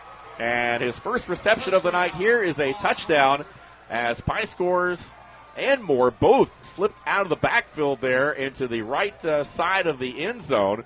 Pyscores was about 2 or 3 yards deep, and great play action fake once again by Trainer, and he just flipped that ball over to number 4 in the end zone, and the Chiefs back in front. I don't mean to, first of all, kick is up, and it's good, but I don't mean to tell you anything you don't already know. Matthew Trainer, 2 touchdowns now. I mean, if you would have expected the 2 touchdowns from the Chiefs to come on passing plays, wow, good on you. I mean, Matthew right now having an incredible game. Really excited to see that young man. Like we mentioned, a sophomore, maybe kind of his coming out party where you can see him, really step into that role. It was kind of like, not to mention too much about River Ridge, but Amir Morrison was against Harrison. Kind of had that game where he came out, showed that he was the big guy on the team, and right now he's really doing a great job. And I know Connor Gillette was somebody that people were excited to see, the junior, but, from there on out, I can't really blame him for keeping him in. That last drive, 9 plays, 51 yards, 33 rushing yards, 18 passing, 2:05 off the clock. So the 2-minute drill working for the Wing T team. Who would have thought? Well, Sequoyah again reclaims the lead. We've had 3 lead changes here in this ball game already in the first half. Sequoyah now leads at 20-14 over Cherokee on the Sutherland Nissan scoreboard, with just 14 seconds left here in this first half. As Will mentioned a few moments ago, coming up, the Foundation Financial Halftime Show, featuring the Battle of the Bands and also some special guests as well. The Golden Boy Will Cooper and touchdown Vaughn Brown will be with you for that. Meanwhile, Steven Zarita will put his foot into another kickoff. And Harshaw won't even look up at this one. It lands 8 yards deep in the back of the end zone right in the middle. And it will come out to the 20-yard line, and Cherokee more than likely will just take a knee and head into the locker room trailing by 6. And admittedly, I don't think a lot of people around the area felt like this game would be the way it is right now. No, who could have guessed it? I tell you. I mean, the thing is that, for Cherokee, an important thing to note is that Sequoyah is going to get the ball at a halftime. Pending an onside kick or anything like that. They deferred, the opening kickoff. And that's the key of a Wing T team, is that you're trying to wear down the other team. And if that's what's happening right now, then don't be surprised if they're able to string together a 5-6 minute drive that could really kind of be a backbreaker. Don't want to call it a backbreaker in the third quarter, and especially not against a Cherokee team that is great. But it's very interesting to see, and let's just see what the Warriors decide to do. Definitely not in the victory formation here. Swan and Adams both were a little bit banged up last week. Looking good here so far tonight, but it's been Sequoyah with the ball control, trying to hand it around to Harshaw. A little end-around play there to the near side, just trying to run this clock out. He stays inbounds, and that will indeed be the final play of the half after a short pickup. So the Cherokee Warriors, after a 38-12 victory last week in the Corky Kell, find themselves trailing on their home turf here at Tommy Baker Field as we've reached the half, against a very motivated Sequoyah team that fell short last week and came in here tonight with a chip on their shoulder. They lead it 20-14 on the Sutherland Nissan halftime scoreboard. We'll take a 2-minute break and then back with your Foundation Financial Halftime Show. Our very own Will, Golden Boy Cooper, and Vaughn Touchdown Brown will take it for you. We'll see you here in a couple of minutes. You're listening to the Cherokee County Game of the Week on North Georgia's 101.1 FM, WLJA. At Foundation Financial Insurance and Wealth Management, we believe that your insurance protection and wealth management plan go hand in hand. We start by shopping your insurance with highly rated companies to find you the best combination of price and protection. With that plan in place, we can then work with you to develop a tailored financial plan. Whether you need to save money on insurance or you need a full financial plan, call us at 678-880-9571 or come by 670 East Main Street in Canton for a no-obligation consultation today. Securities and advisory services offered through Packer Land Brokerage Services Incorporated, an unaffiliated entity, member FNIRA and SIPC. In times of uncertainty, it's nice to know that there's still some things that are certain. Hi, I'm Dave Garner here, your local Woodman Life representative. I want to make sure that your family is protected with needs-based life insurance through Woodman Life. Life insurance has many benefits. It's not just something that's there when you pass. It's mortgage protection, family savings, debt relief, replacing lost income, and overall peace of mind. Some companies sell it because they have to. We sell it because it's what we do. Call for a free quote today or visit me online, and let's make certain that you're protected from today's uncertainty. Ladies and gentlemen, here's Victoria speaking for Woodstock Furniture Outlet and Woodstock Mattress Stores. Hey y'all, it's Victoria at Woodstock Furniture and Mattress Outlet. Now we know during post-COVID everybody's raising their prices, not us. And at Woodstock Furniture and Mattress Outlet we have the best 0% interest-free financing available. Come and see us at the Furniture Store in Akron, Hiram, Rome, and come and see our mattress-only stores in Canton, Kennesaw, and Douglasville and get the best savings. Game on! Football's back, and we're celebrating at the all-new Sutherland Nissan Cherokee County. Get game-winning offers right now. Drive the best-selling 2020 Nissan Rogue, or check out the redesigned 2020 Sentra. If you try it, you'll buy it. They're that good, fun, and affordable. Catch the savings now before they're gone. Only at the all-new Sutherland Nissan Cherokee County, across from the Holly Springs Walmart. Online at NissanNorthAtlanta.com. Remember, if it doesn't say Sutherland, you paid too much. Welcome to the Foundation Financial Halftime Show. I am your host, Will Cooper, joined alongside Touchdown Von Brown. But first, we have a special guest. Joining us in the booth for the first time, making her broadcasting debut, it is Katie Tepsick. What's going on, Katie? How are you? Not much, Will. I'm great. How are you? Good. So, Katie, you are doing the social media internship for us. We're super thankful that you are hanging out with us and hope you have a good time with us. What do you think so far? How do you feel about this Cherokee team? How do you feel about the Sequoyah team? I know, let's start off with this. You go to Creekview, so everybody knows where your loyalties lie. Creekview. So everybody knows that I graduated from Creekview, so everybody knows where my loyalties lie as well. But, when you look at this team and Cherokee and Sequoyah, how do you feel about the game so far? I think this game is really good. Even though I'm from Creekview, I've got to admit the Chiefs are looking great tonight. Cherokee's also looking really good. I'm very impressed with how they're playing. I think that Creekview's got a hard one coming up with these teams. They do. As you mentioned, Creekview is one of the only two teams to play all of the other 5 teams in the county. So we'll see when we have both of those games on our schedule, by the way. So Creekview and Sequoyah, we always have that one. We love that game. That's such a big deal. And then, of course, Cherokee will head on the road and head up to Creekview to play them. So get a few games at home for the Grizzlies as well. We were with Grizzlies last Friday as they played Etowah on Eagle Mountain, won 14-13 there. So tell us a little bit about, why you're getting into broadcasting, what you want to do, and what your end goal is here. Well, since the 4th grade, I've wanted to go into sports broadcasting. I'm hoping to get somewhere in Colorado, hopefully broadcasting for the Broncos one day. That's my goal.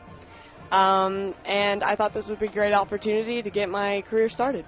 All right, good deal. Well, hate to tell you, that's exactly where I started, so this is where it goes. So whatever you want to make of that, you will. So, Katie, thank you for being with us. We're going to let you step aside, and we will visit with you back on the postgame show. Once again, everybody, Katie Tepsick, I said that right? Yes. All right, we're going to get it done by the end of this season. So thank you for being with us. We're looking forward to having you all season long. This certainly won't be the last time that we hear from you if you're in for it. Absolutely. All right, thanks, Katie. And joining me now on the broadcast, Touchdown Von Brown. Von, you are Nostradamus. Is that what it is? Nostradamus, my friend. You were on the money right here, and that was one of my keys was the first down play of Sequoyah. You're not going to believe. Obviously, that first drive, it was chunk after chunk after chunk. That entire first half, they had 13 first downs. They averaged 10 yards a carry on first down. The only drive that they did not score, they went negative on first down. They lost 3 yards on the first down on that second series. Other than that, they were bombing away on first down with the run and the pass. And really toward the end of that half, it looked like Cherokee's defense was worn out because Sequoyah had so many possessions and so long of drives. And we said in the pregame, that's what they want to do. They want to run that clock. They want to wear the defense down. I mean, Sequoyah accomplished everything they needed to in that first half and then some. Yeah, you're exactly right. And I think for Sequoyah, the big thing is that they weren't running just up the middle like a typical wing T team. The typical fullback trap wasn't in the playbook. First of all, they attempted more passes than I ever thought they would do in an entire game. You know, they attempted 10 all last week, and I think they're up to 8 or 9 so far. They're up to 8, 9? 8. There we go, 8. He had the middle finger kind of up there. So, well, you know, he gets all arthritis. Ronnie putting in stats over here for us, getting the final numbers ready for our for the rest of the Foundation Financial halftime show. But, yeah, you know, I think the big thing for Sequoyah is that the passing has really kind of opened up some ability for them to run sideline to sideline. But also they're doing this kind of weird end-around, fake handoff, kind of quasi-flea flicker that's really kind of worked. Well, I mean, you said it great, and that was in my notes too, so we do think alike in a lot of things. They're making Cherokee play sideline to sideline, and I don't know if they necessarily want that. They're a quick defense, but I think they were expecting Sequoyah to come and run right at them, and they're just not doing it. They're making them run sideline to sideline.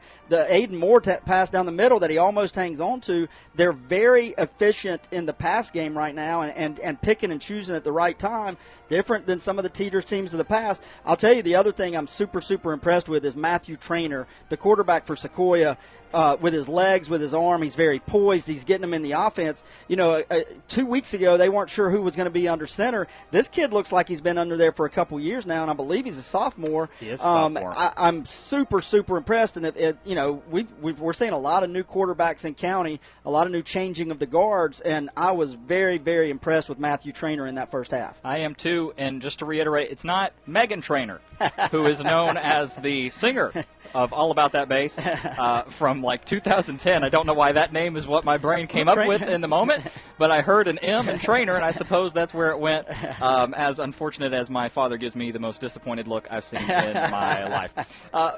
We're going to take a quick break as the Cherokee Warriors are wrapping up. When we come back, we'll talk about the River Ridge and Woodstock game. A lot of news going on over there as well. We'll also hit the Pickens and Chattooga game going on just up the road. You're listening to the Foundation Financial Halftime Show. We'll be back 2 minutes on WLJA 101.1 FM. At Foundation Financial Insurance and Wealth Management, we believe that your insurance protection and wealth management plan go hand in hand. We start by shopping your insurance with highly rated companies to find you the best combination of price and protection. With that plan in place, we can then work with you to develop a tailored financial plan. Whether you need to save money on insurance or you need a full financial plan, call us at 678-880-9571 or come by 670 East Main Street in Canton for a no-obligation consultation today. Securities and advisory services offered through Packerland Brokerage Services Incorporated, an unaffiliated entity, member FNIRA and SIPC. And now here's a message from Canton Tire and Wheel in Canton. Canton Tire and Wheel, Canton Tire and Wheel. We've got great tires and we've got great deals. I'm Cooper.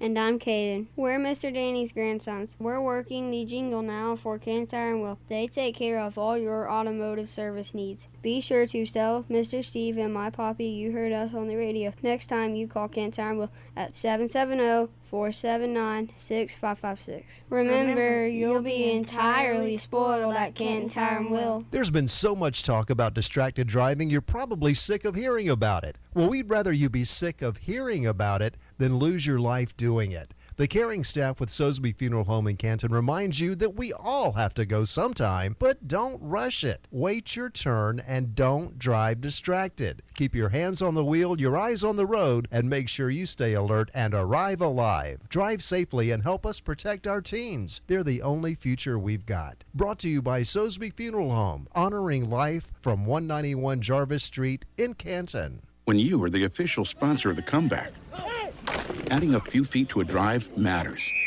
First down. So does shaving a tenth of a second off a lap. Top-rated surgery, physical therapy, and motion analysis by the sports medicine team at Children's Healthcare of Atlanta helps young athletes not only prevent injuries, but heal faster and return stronger, ready to win.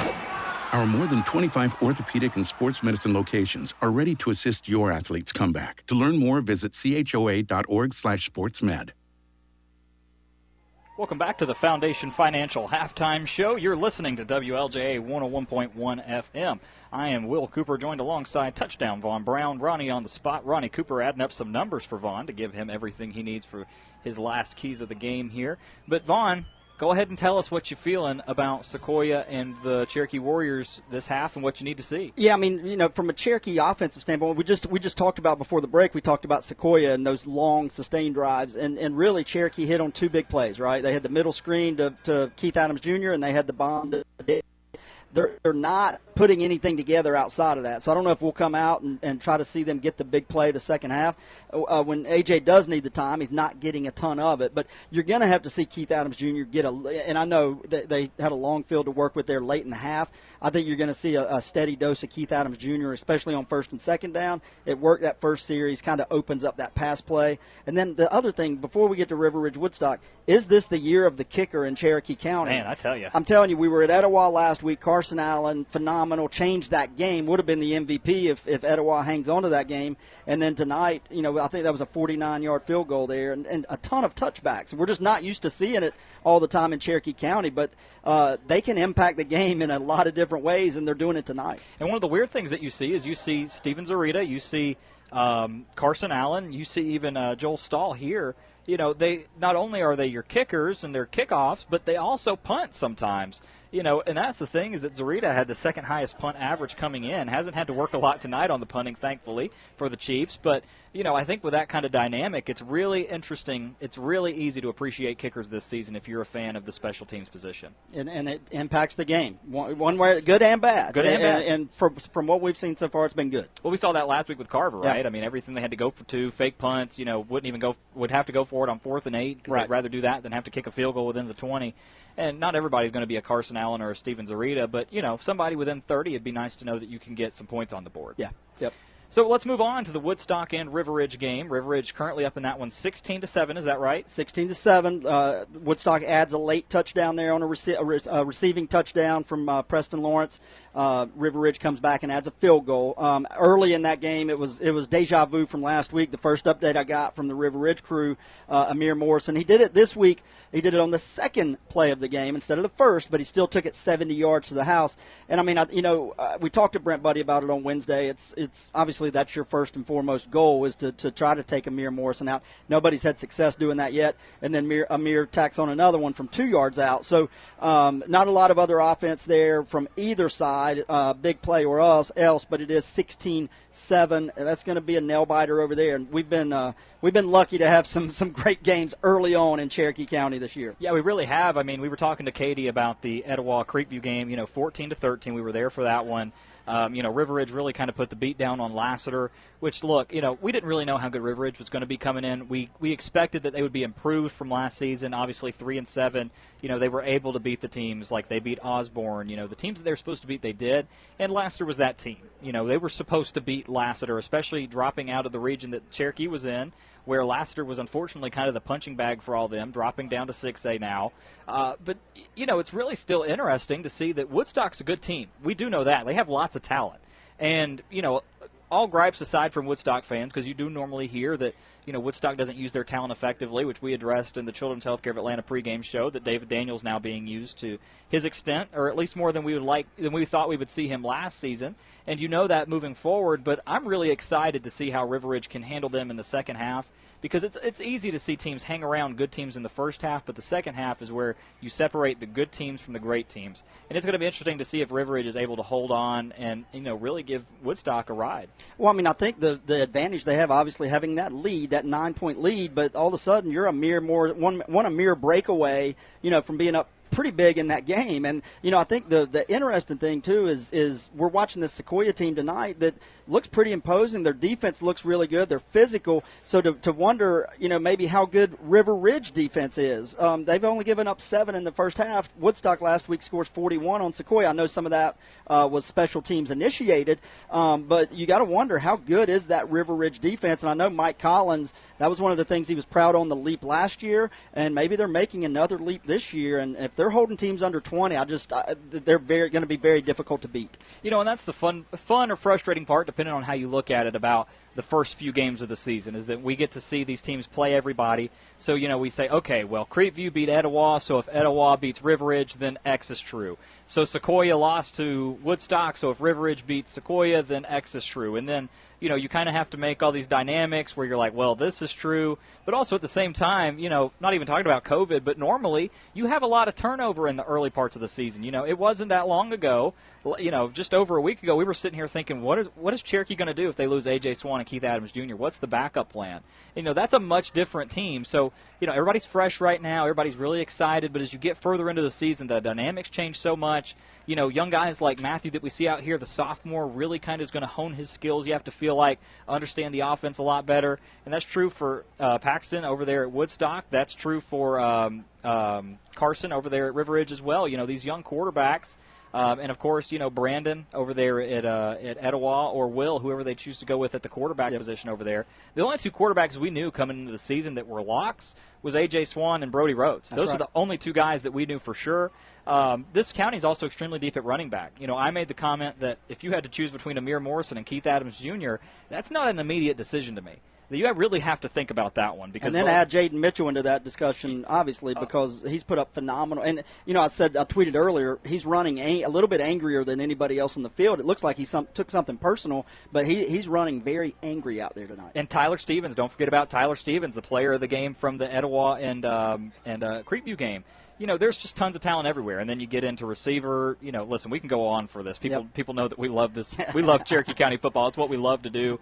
It's what we do even. And that's, we're big fans of this. But, man, I'm so excited. So glad that we get to week 2 and so excited to see these teams back out here. And really, really, we've been fortunate enough or maybe lucky enough to pick really good games that we've been able to watch. And with a 6-point score difference here, we're excited for the second half. You're going to see some fireworks in the second half. I think you'll see Cherokee's offense settle in. Their defense is going to have to figure out how to cut, and I'm sure they're working on that at the half right now. Coach Harvey and that defense, they're going to have to figure out how to defend Sequoyah sideline to sideline. They really are. And one other quick note is that something that's going to be interesting for me to see is halftime adjustments are huge, and that's really the measure of a good coach versus a great coach. And we've talked about Cherokee making the leaps from A.J. Swan making the leap, Keith Adams Jr. making the leap. This defense. It's going to be interesting to see if Coach Shaw feels a little bit more comfortable in his coaching situation this year and is able to change what he feels like adjustments need to be taken advantage of. You're right. I mean, one of the keys to the game was Harshaw, right? And he touched it. Obviously, the long touchdown early and then some screenplay, but nothing that broke. But he's at least getting his hands on the ball. Can he break one? But yeah, you're right. I mean, they've got to adjust defensively, and then all of a sudden you're going to maybe see a steady dose of Jaden Mitchell up the middle once they do adjust to cover those sidelines. Right you are. With 2 minutes left in the half, we're going to go ahead and take our final break on the Foundation Financial Halftime Show. When we come back, we'll welcome Dave Garner back into the booth, and we will get you set up for the second half of this game between the Cherokee Warriors and the Sequoyah Chiefs, 20-14 in favor of the Chiefs. I've been Will Cooper, touchdown Von Brown, keeping us updated on everything. We'll be back in 2 minutes. You're listening to WLJA 101.1 FM. At Foundation Financial Insurance and Wealth Management, we believe that your insurance protection and wealth management plan go hand in hand. We start by shopping your insurance with highly rated companies to find you the best combination of price and protection. With that plan in place, we can then work with you to develop a tailored financial plan. Whether you need to save money on insurance or you need a full financial plan, call us at 678-880-9571 or come by 670 East Main Street in Canton for a no-obligation consultation today. Securities and advisory services offered through Packer Land Brokerage Services Incorporated, an unaffiliated entity member FNIRA and SIPC. As an athlete, you put it all on the line each and every day. Training, skill, and dedication. It's with these same characteristics that Pinnacle Orthopedics puts it all on the line for you, ensuring that you continue to play the game you love. With 5 locations and 16 physicians and surgeons, Pinnacle Orthopedics is the team physician for Kennesaw State University, as well as for many other schools and teams. Using only the latest technologies, Pinnacle Orthopedics is dedicated to keeping you at the top of your game. Game on! Football's back, and we're celebrating at the all-new Sutherland Nissan Cherokee County. Get game-winning offers right now. Drive the best-selling 2020 Nissan Rogue, or check out the redesigned 2020 Sentra. If you try it, you'll buy it. They're that good, fun, and affordable. Catch the savings now before they're gone. Only at the all-new Sutherland Nissan Cherokee County, across from the Holly Springs Walmart. Online at NissanNorthAtlanta.com. Remember, if it doesn't say Sutherland, you paid too much. The #1 magazine to read is Enjoy Cherokee. This beautiful full-color seasonal publication keeps you in the know with articles about interesting people, fun events, hot restaurants, and cool ideas. Enjoy Cherokee is for busy people who enjoy a lifestyle magazine worth reading and keeping. You'll find Enjoy Cherokee available at most high-traffic locations and mailed free to homes throughout Cherokee County. Join the thousands who don't miss a single issue. Follow us on Facebook and find issues on enjoycherokee.com. Ask for a free publication and enjoy. You're listening to WLJA-FM 101.1 and WLJA HD1 LJ, Woodstock, Jasper, Canton, and all of North Georgia. Big shout out to Asa Jones tonight, working the controls back at Master Control inside of our WLJA studio. Smokestacks, that's right, in the house here tonight. We've got Vaughn Touchdown Brown. We got the Golden Boy, Will Cooper. I'm Dave Garner, Ronnie Cooper as well, and a cast of others, as we said. Art Mosley, I think, in the house here tonight. Does the Turd Ferguson Report, covers Cherokee County football and beyond. He does a lot of great previews throughout the week. In fact, I think he and Vaughn team up for a weekly podcast as part of the Cedarwood Tavern Friday Nights at the Tavern podcast. And, of course, Jeff Wells as well, the brains behind the operation. I was trying to think of a nickname for Big Jeff, and I don't know, I'm not sure. Rock the Bells, Wells, All Do Tell, Wells. I'm not sure. I've got one. Uh-oh. I'll tell you after. After. So we can't say that one on the air. No, we can. It's just not polite. Okay. Oh, well. Okay. Well, he may not appreciate that. Well, I know. I may not tell him what you said there, no, but anyway. Jeff might beat me up. He might. And he could. He could definitely do that. You know how those Ohio State fans are. I know. I tell you what, man, those Buckeye fans. They don't play football, you got to watch out for and the them. next thing you know, they're all ornery. We welcome you back here inside halftime. We are less than 2 minutes away from the second half kickoff. Dave Garner back with you, along with the crew here. Sequoyah 20-14 over Cherokee at the half as we return to the Sutherland Nissan scoreboard. And, in that first half, as you guys broke down just a moment ago as part of the Foundation Financial halftime show, again, a big leg there. Steven Zarita with a couple of field goals, keeping Sequoyah close, and they get that big drive there right before the half and score the go-ahead touchdown. 3 lead changes in the ball game. Sequoyah, again, playing with a little bit of a chip on their shoulder, as you guys mentioned. It was Cherokee who got on the board first, a 55-yard touchdown reception by Darius Harshaw. That was one of the keys coming into the game this week. The coach, Josh Shaw, said they wanted to get the ball and make a concerted effort to get the ball into the hands of number 12. They did that early in the ball game, but it's the Sequoyah offense that's really starting to settle into a little bit of a groove here and not making it easy on this Cherokee team on their home turf. Yeah, well, when you look at the breakdown, Cherokee, 28 plays, 12 of those run, 38 yards, 8 for 10 passing, 157 yards. And a big play there was the screen to Keith Adams Jr. for the touchdown and also the Darius Harshaw bomb. So 195 total yards, 11 minutes and 34 seconds of possession. But when you go to Sequoyah, 38 plays, so 10 more than Cherokee, kind of what you'd expect when they like to control the plays. 20 rushes, which is about right for them. 99 yards, but 6 for 8 passing. They attempted 8 passes after a game where they only attempted 10 in the entire game. And 110 yards on those 6 attempts. So 209 total yards, 12 minutes and 26 seconds. So the big thing for Sequoyah is they haven't had a huge difference in time of possession, and they haven't had a huge difference in the passing yardage, which is extremely shocking moving into this game in the second half. Well, you don't think of Sequoyah's offense as a quick strike, put up a lot of points in a hurry, but they had a 21-point fourth quarter last week as they eventually tied the game against Woodstock and had chances late, but it was the Wolverines who came up with some, bigger plays down the stretch. And now they've got their hands full, as you guys mentioned, with River Ridge tonight. We'll keep an eye on that ball game for you here as we creep on into the second half. And we appreciate you guys being with us right here as part of our Cherokee County Game of the Week. As we talked about up top here tonight, a couple of games around North Georgia not being played here tonight. Of course, the Gilmer-Fannin anticipated rivalry matchup called off, and a game affecting one of our Cherokee County teams, Etowah, also called tonight. They were supposed to be on the road at Forsyth Central, and as we mentioned, I think Central's had 2 games now canceled, not even by their own doing, so you got to feel bad for the Bulldogs over in Cumming. We had a lot of listeners, of course, over in the Forsyth County area as well, so we'll do our best to get some score updates for you here as we get set to boot it away. Cherokee will kick it off as Stahl tees it up at the 40-yard line. Remember, Sequoyah won the opening toss, but they deferred to the second half, and they kicked off to Cherokee to start the ball game. The Warriors again with the opening touchdown, but now Sequoyah with a 6-point lead, and they will get the football here to start this second half. Looking real smart right now. And here we go. So Stahl puts his foot into it, deep kick, but it is returnable from the 5-yard line, and that is Roll, who is back there. And, he is hit hard at the 17, and out of nowhere, one of the Warriors headhunters was shot out of a cannon, and Roll never saw him coming. I believe that was number 4, Toby Thompson, the 6'3 235-pound junior D lineman who we've talked a lot about. He got down there on special teams that time. Yeah, listen, if you have talent, use it where you can. Special teams are special, and wow, what a hit, laying the lumber on roll, trying to return that kick for the Chiefs. Man. Well, that might be what the Warriors need to wake them up here in this second half a little bit against Sequoyah with all the momentum heading into the locker room there after that long drive to, of course, take the lead in this ball game. So Matthew Traynor was one of the big stories of the first half, and he'll toss it to Jaden Mitchell for the first carry of the second half. But not much there, though, at all. They try to run a little toss sweep to the far side, boundary side of the field. But he was stopped shy of the line of scrimmage, lost a yard. It'll be 2nd and 11. Not a lot of negative plays for this Sequoyah offense, though, in the first half. That's the big thing. For a wing T team, it's important to get that 3-4 yards on first down, yes, but it's also important not to get behind the sticks. But the thing is that that's all dependent upon your passing game not being as strong. So you might have a different type of wing T style look to this. As, like I said, Matthew Traynor, 6 for 8, 2 touchdowns, 110 yards. Jaden Mitchell, as we talked about, 15 touches last week, 100 yards and 2 touchdowns. Off to another good start here tonight, but nothing doing on this second down play, though, and that's back-to-back runs for number 7 that went nowhere as this Warrior defense came out of the locker room with a little bit of a chip on their shoulder. It's now 3rd and 11.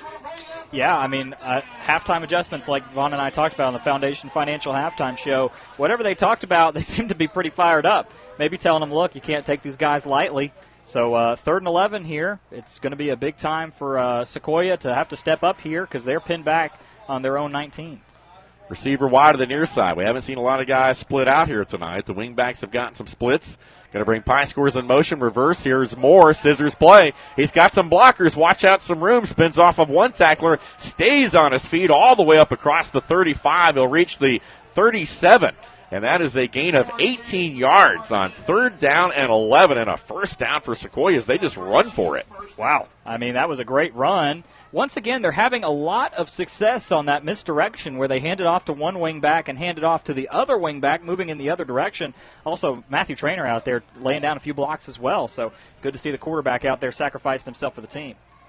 Pie Scores again off the quick handoff, coming around the outside, a little end-around play that time as he came right down the line, but he was hitting the backfield again. A loss of 2 yards there as the Warriors strung that play out to the far sideline over in front of the Sequoyah bench. And Sequoyah once again will work from behind the chains here, even though they converted on the last one. Brayson Parker said, not so fast, my friend. Got out there on the outside. A good open field tackle by that young man. Bumps him up to 13 on the season, 3 for today after a 10-tackle performance against Carver on Wednesday of last week. Baylor Borden, the senior wideout, one-on-one here to the near side, to the open side of the field. Wing T look once again, Mitchell in the backfield. Traynor this time looking, rolling right, under pressure, just going to tuck it, run it, no one downfield. He's going to dive forward to get what he can. It gets back to the original line of scrimmage, but that's it. And it will be 3rd down and 10 once again. Once again, really going to the pass. It's almost like they like offsetting it with the 1st or 2nd down. Not big on 3rd down passes, as we saw in that last one. Just tried the misdirection run. Going to be interested to see what they pull out of the bag of tricks here, 3rd and 10.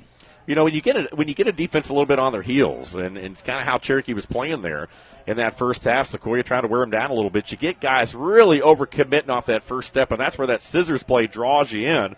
Let's see if they run a little misdirection play here on another 3rd and long. Borden, the receiver, again to the top this time. Pie Scores in motion. Traynor looking to throw it. He's going to find a man. That is Pie Scores. He's got a long way to go, though. Turns the corner. He's got the first down. Big block downfield by the receivers. And they did an excellent job in that first half. That was Aiden Moore who came out of nowhere and blasted one of the Warrior DBs out on the edge that sprung the big run there. Yeah, and that is a first down once again. But there is a penalty marker, though, back down at the 34. They may have got him for a block in the back here. I'm not sure. Well, it's going to be an illegal blindside block against Aiden Moore. Once again, we talked about it last time we were here at Cherokee. I really do not like that penalty, but the penalty is as it is. And Aiden Moore, 6'3", 205 pounds, laid the lumber on 5'10", 170-pound Tyler Goddard. They're going to pick out the flag. That's a good decision by the officiating crew right there.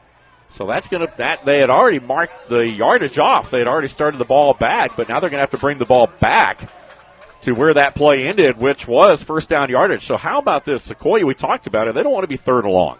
They've converted 3rd and 11 and 3rd and 10 on this drive now, and they've got the ball at the Warrior 46. And they've done it once with a pass and once with a run, so they're really showing they can do anything right now. And you have to feel like Cherokee was trying to steal away that momentum, but Sequoyah is keeping it clawed back. Borden, the receiver. Oh, hit hard in the backfield. Not a lot of room there for Aiden Moore. As soon as he got the ball there, he got hit, and then a late flag comes flying in at the tail end of that play as well. Toby Thompson punched him on the ground. Just punched him, and number 3, let's see. I don't have him listed, but he's shooken up for the for the Chiefs. Well, Coach Josh Shaw not liking that one. It's going to be an unsportsmanlike conduct penalty on the Warriors, and Coach Shaw came out about 5 yards onto the field right there.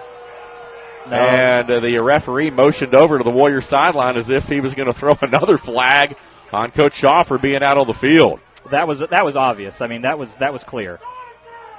Well, that got this Warrior crowd going here for sure. Yeah, I understand, and you'd never like to see. Listen, you always want to keep the flag in the pocket, but it was blatant. As soon as he got up, he reached back, and I don't know if something was said or what, but he pretty clearly reached over and punched him.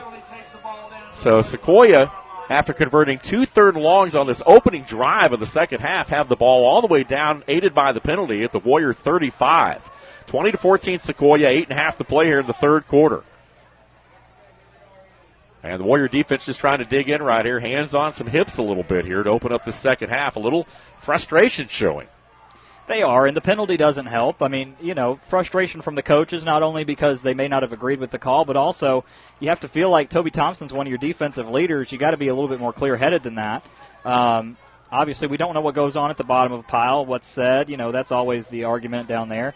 But a little stoppage in play, not sure if they're having a conversation about, just restarting the clock here.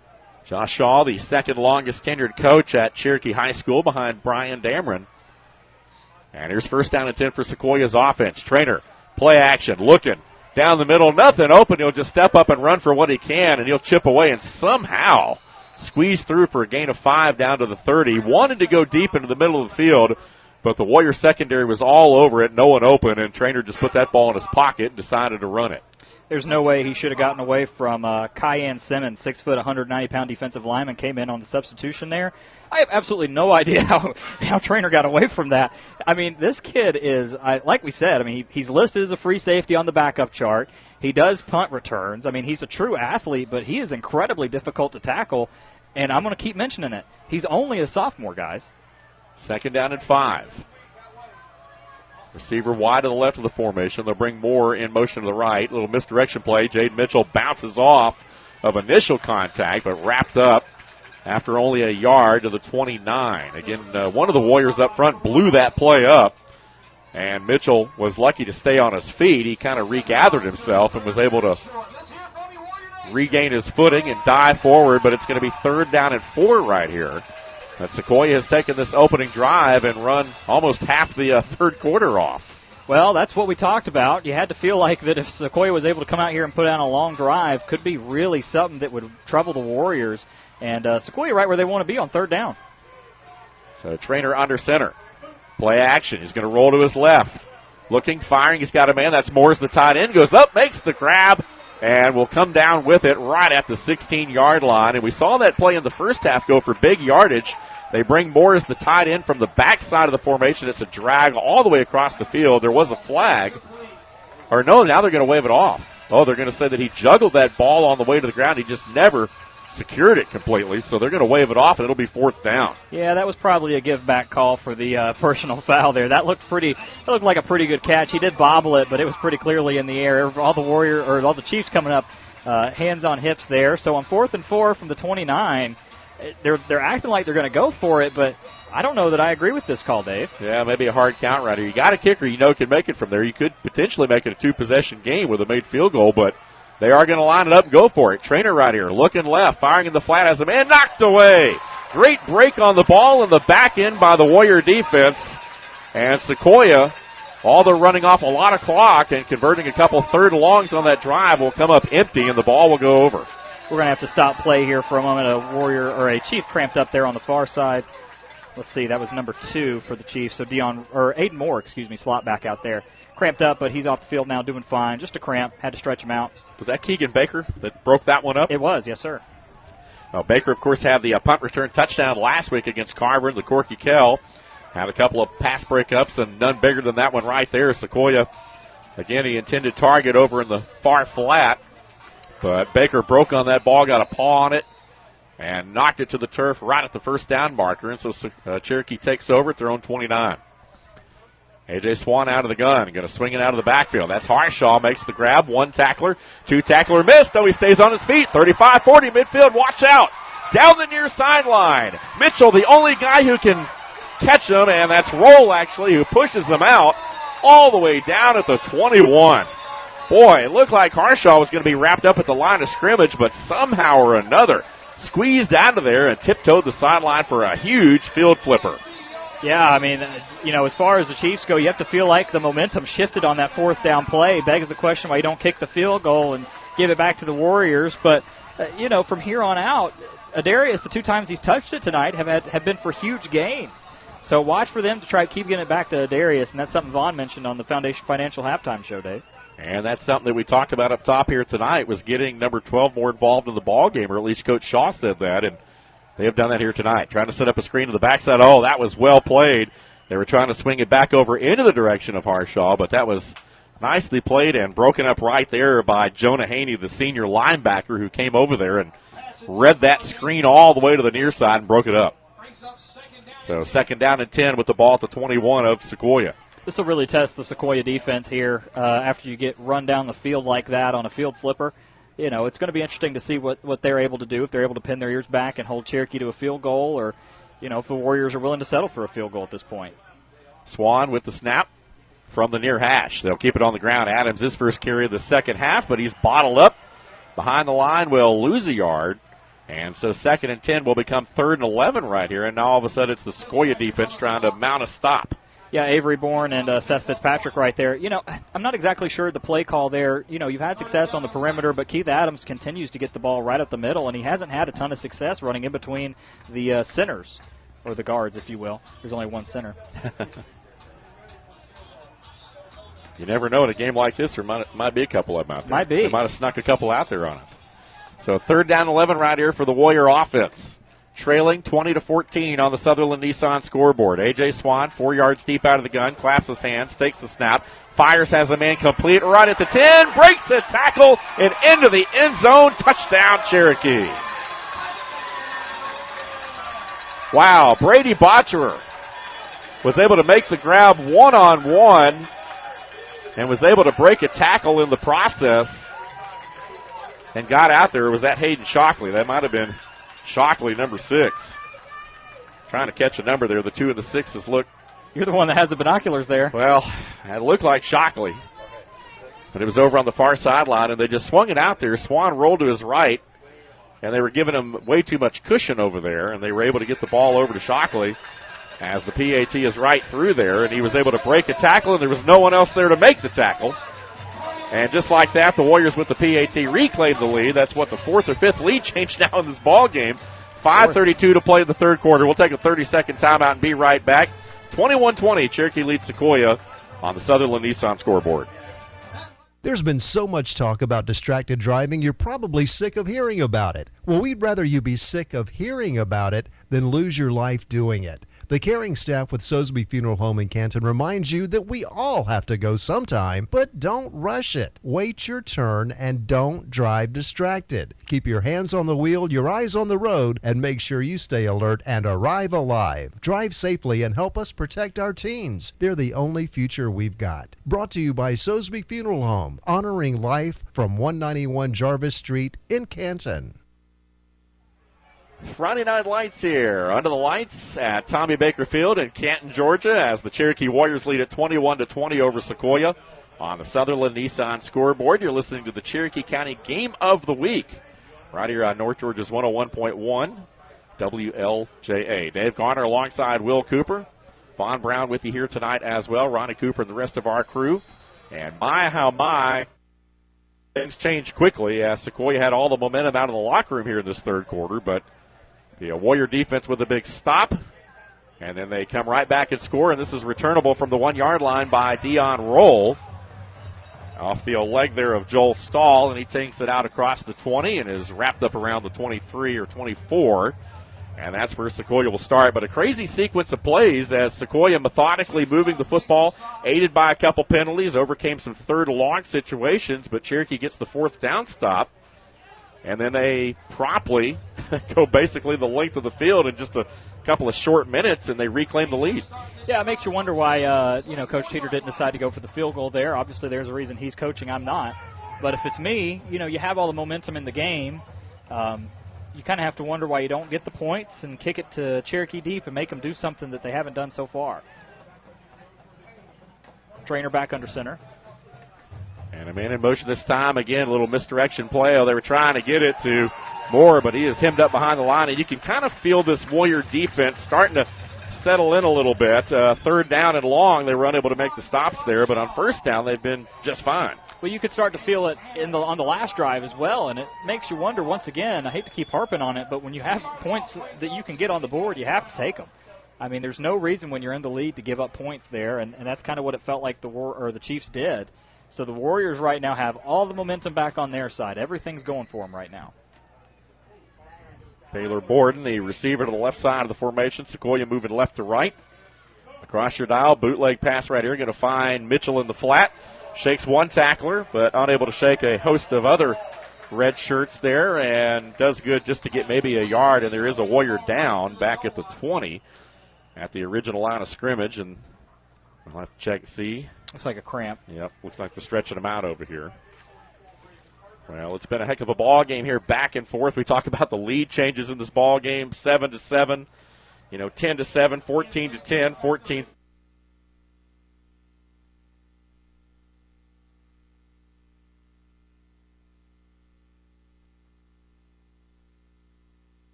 And it seems we might have lost the communications for just a minute. We will take a short commercial break and hopefully get back on the air either on the phones or we'll get the Comrax back up and running. Football's back, and we're celebrating at the all-new Sutherland Nissan Cherokee County. Get game-winning offers right now. Drive the best-selling 2020 Nissan Rogue, or check out the redesigned 2020 Sentra. If you try it, you'll buy it. They're that good, fun, and affordable. Catch the savings now before they're gone. Only at the all-new Sutherland Nissan Cherokee County, across from the Holly Springs Walmart. Online at NissanNorthAtlanta.com. Remember, if it doesn't say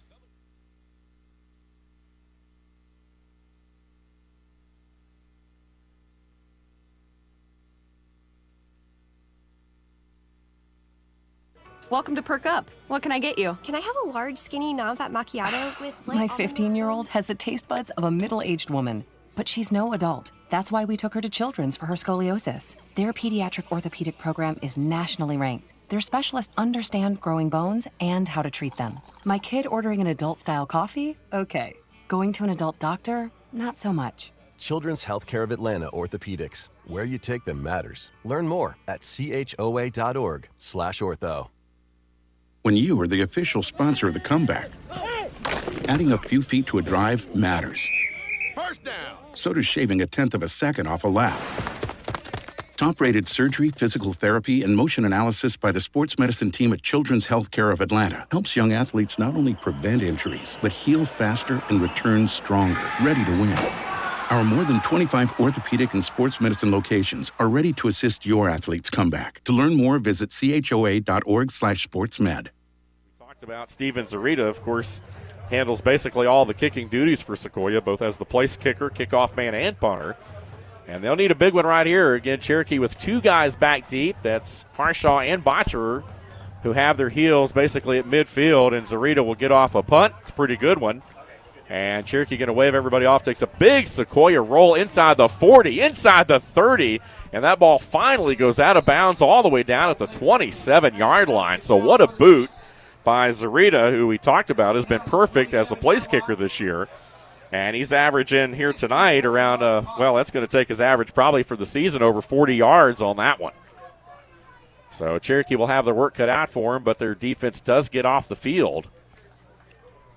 And that high-powered offense that put up 38 points last week will go to work. 222 of the 378 yards last week came on the ground. 156 through the air. They did have 3 turnovers, and that was really the only thing, the bugaboo, if you will, for this Warrior team last week was a couple of those turnovers. A.J. Swan does have an interception tonight, but other than that, it's been a pretty clean football game for both sides. So trips to the near side as the Warriors break the huddle. Receiver up top. Keith Adams Jr., the lone back behind that offensive line. Swan fires far side in and out of the hands there. He threw it a little bit wide of the intended target, actually. Up at the 35, the intended receiver was Harshaw, but it fell incomplete, 2nd and 10. A rare miss there from A.J. Normally A.J.'s pretty good at getting those out routes, but the out route's one of the hardest passes to throw, especially on a line like that, because the option you have is to lob it over there, which tends itself for the back shoulder fade, but it also lends itself to a safety or cornerback if they're close enough to close in. So a good attempt. A.J. just a little bit off on that one, but don't expect him to be off for long. 2nd and 10, Warriors working from their own 27. 3:49 to play in the third quarter, leading by 1. And they're going to swing this ball out right here. That is Chase Meyer, it looks like, who makes the grab, his first of the night. Will take it up across the 35. And it looks like there is a hold. A flag came in here. It is a first down if it stands. A nice play by Meyer, who split 2 defenders over here up against the near sideline. But I believe one of the other receivers that got out on the edge there, it got a little bit of cloth. Yeah, and they're going to call it back. The offensive coordinator was pleading his case with the side judge who threw the flag, saying he grabbed him on the inside of the shoulder or the inside of the shoulder pads like they tell you to, and he said no, he actually got outside on the outside of the shoulder pad and turned him, and that's all they need. So a turn of the shoulder pads, and that'll be a holding. So a lot of frustration from that Cherokee sideline right now, making a few mental mistakes, but nothing that the Warriors can't overcome, but it does take away the first down. Haven't seen Adam Fullen tonight. Haven't called his name. He had the big touchdown reception last week, the 67-yarder for Cherokee, and that win over Carver. And, of course, we saw Zion Johnson, the sophomore running back Keith Adams. But for the most part tonight, it has been Adams who has handled the bulk of the work, and he remains in the ballgame right now on this 2nd and 15. Trips to the far side again. Now they'll bring a man in motion, make it twins to the near side as well. That's Botcher. They'll put him in the slot. Swan out of the gun. Takes the handoff, fakes the handoff, fires. He's got a man complete over the middle. And a big grab there. Just going to be shy of the first down up across the 35. And a nice little catch right there. I believe that was Botcher. Botcher made the grab there. Yep. And Jack Blackman on the tackle there. Second time we've called his name tonight. Had the interception earlier in the game. Botcher comes out. Hayden Shockley comes in. Shockley will take his place in the slot. Going to be 3rd down and 1. Ball at the 36. And the Sequoyah defense looking over the sideline as well to get the play. Let's see if they bring some pressure right here. And they'll walk the corners up and play tight. These corners are very athletic, so they do tend to play up tight. These safeties cover a lot of ground in the back end. Here's 3rd down and a yard, and we're going to have a timeout. I think Coach Shaw, the 25-second clock was winding down to 0. They weren't going to get the play off, and he wanted to keep it 3rd and 1 instead of 3rd and 6. So Cherokee will burn their first timeout of the half. They still have 2. Sequoyah all 3 with 2:46 to play here in a 1-point lead. Yeah, so we got a score update from River Ridge and Woodstock. It's 16-14 right now. So Woodstock clawing their way back. The Wolverines doing what they do, keeping it close. And obviously our score here is 21-20. So we have 1-point game and a 2-point game. So I don't know what you're doing on a Friday night, but high school football is back, baby, and it's time to be tuned in. Absolutely. Starting to see a little bit more laundry on the field here in the second half, too. Last week, Cherokee had 7 penalties for 55 yards. And they've been backed up a couple times here. Sequoiah's also had their share of penalties, so neither team has been without fault. Isn't it interesting that these teams have played? This is the 25th edition of this rivalry, and we watched Creekview and Etowah last week, and there was so much personal fouls and late hits. And then in this game, it's been relatively friendly. Everybody picks everybody else up. There, aside from the one personal foul where Thompson reached back and hit the guy. But other than that, I mean, everybody's picked everybody else up, patted them on the helmet, said good block, good hit, whatever. It's been very friendly down there. So kind of a different look to the Creekview Etowah game. Friendly's nice. It's keeping it nice. Yeah. I mean, well, they're not holding hands singing Kumbaya. 3rd down and yard. And Adams straight ahead, and he will dive and have the first down. Well, they just ran it straight ahead that time. Sequoyah actually brought some pressure in there, dialed up a run blitz, but Adams was able to split a couple of Sequoyah defenders at the line of scrimmage and the point of contact and power ahead for the first down up to the 39. So the drive will extend here with 2:41 to play. They mark the chains. They haven't started the clock yet. And I'm not sure what they're waiting for. Well. Yeah, they will now. There we go. Starts the clock. Shockley in motion. Trips to the right side. Swan claps his hands with Adams to his right and a step behind. Fakes the handoff. Throws it over. He's got a man complete. Great block and makes the man miss. Watch out. Down the sideline. Stumbles into Sequoyah territory inside the 30. Great blocking on the edge that time, and that was a Darius Harshaw who they swung the ball out to. Had trips over on that side, and the other two receivers acted as blockers, and Harshaw was able to get a step in between and take it down the far sideline for a big gain. Man, Harshaw tonight has really shown out. He's limping off the field but gingerly, so just keep an eye on him. But, yeah, I mean, not only that, made Jack Blackman look like he was ice skating out there for a minute. And you're right, really good blocking out there on the outside to allow him to get into space to get Jack out in space and put him on skates. But, wow, this Cherokee Warriors team right now looking a lot different than they did even at the beginning of the second half. Swan out of the gun, trying to set up that screen again. They got it in the middle. Oh, Sequoyah misses a tackle. 2 tackles, stays on his feet. And down to the 15-yard line. It was set up nicely. A lot of that, though, was a great individual effort by Brady Botcherer, who avoided a couple of Chiefs. They had it played. They just didn't make the play. Yeah, Ben Bedsole came up there, tried to make the tackle, and just got shrugged off. I mean, like taking off a shirt, really. These, I tell you, these athletes for Cherokee are doing a really good job of breaking through arm tackles. 2nd down and 2 after a gain of 8. Swan again out of the gun. Left side, Adams stays on the ground, and he will have the first down, powering straight ahead. And it'll be 1st and goal for the Cherokee Warriors, leading by 1 as we go down inside a minute and a half here of this third period. Yeah, number 75, Seth Fitzpatrick, coming up a little gingerly for the Chiefs here. Makes his way back onto the play. He'll stay in for this one, not get checked out. Hayden Shockley, the leading receiver last week, 3 grabs for 63 yards. Harshaw just 2 grabs for 5 yards. Needless to say, he's done a little bit better than that here tonight. Here's Adams on the ground trying to bring it back, but he'll be shoved out of bounds. Nice job by Sequoyah. That time the Chiefs stringing that play out over in front of their sideline over on the far side. Yeah, Deion Roll forced him out of bounds. Use the sideline as your friend when you're going up against somebody bigger than you. Deion Roll, 5'8", 170 pounds. Keith Adams, 5'10", 200 pounds. Definitely don't want to get into a tug of match with that guy.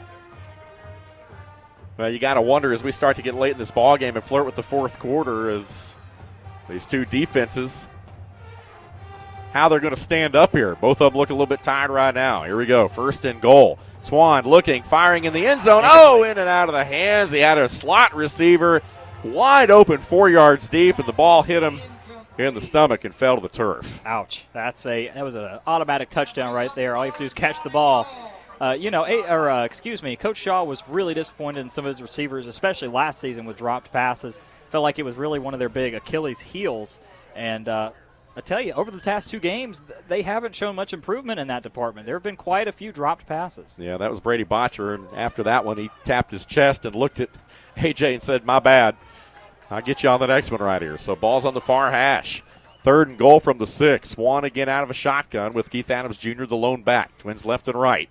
Swan looking, firing, same play as before, and this time a different result. A touchdown for the Warriors, and Botcherer dropped the play before, but he didn't drop that one.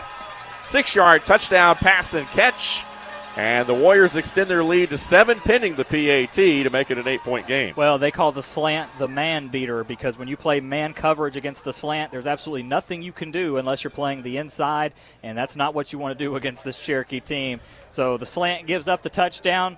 That's just how the game goes. The only opposition to a slant is a zone play. But that's not what Sequoyah's been doing all night long. Good adjustment by this Cherokee offense. And Swan with another touchdown pass on the night as Joel Stahl adds the PAT, and that makes it a 28-20 lead on the Sutherland Nissan scoreboard. We'll take a 30-second timeout and be right back. You're listening to the Cherokee County Game of the Week on North Georgia's 101.1 FM WLJA. At Foundation Financial Insurance and Wealth Management, we believe that your insurance protection and wealth management plan go hand in hand. We start by shopping your insurance with highly rated companies to find you the best combination of price and protection. With that plan in place, we can then work with you to develop a tailored financial plan. Whether you need to save money on insurance or you need a full financial plan, call us at 678-880-9571 or come by 670 East Main Street in Canton for a no-obligation consultation today. Securities and advisory services offered through Packer Land Brokerage Services Incorporated, an unaffiliated entity, member FNIRA and SIPC. So 4 touchdown passes tonight for A.J. Swan, and it's a 28-20 Cherokee lead on the Sutherland Nissan scoreboard. Dave Garner back alongside Will Cooper, Vaughn Brown, and the rest of our WLJA sports crew. Katie on the social media tonight. As Stahl puts his right foot into it and drives this one, and Dion Roll will watch this one sail out of the back of the end zone. Both these kickers showing off their legs this evening. And Sequoyah with the football, and you got to feel like now we're minute 6 left here in this third quarter. You know, these teams sustained some drives here tonight. You got to feel like Sequoyah got to make something happen on this drive right here. The game's certainly not over by any means, but you got to feel like if you're the Chiefs, you at least got to get some field position right here. Yeah, feeling closer. 11 plays, 74 yards, 13 of it rushing, 56 of it passing with a 5-yard penalty, 2 minutes and 59 seconds on the time of possession for the Warriors on that last drive. And, yeah, you really have to feel like it's not do or die time, but it's time to make something happen. Matthew Traynor in at quarterback. Oh, ball on the ground. It's loose, and the Warriors have it. Matthew Traynor, a little miscommunication right there. I think he tried to pull that ball out. He had Aiden Moore in motion, and Moore thought the ball was coming to him, but I think Traynor was trying to read the tackle there and try to pull that ball back out of his arms. But when he did that, it fell to the turf, and the Warriors fell on it. So one play into the drive, and just like that, Cherokee has it at the Sequoyah 22 with 1:01 left here in the third quarter and an 8-point lead. First turnover of the night for Sequoyah. Yeah, and that's the big thing. Out of all the times you could have a turnover, man, and you have it right on your end of the field. I mean, the Warriors are set up at the 22-yard line.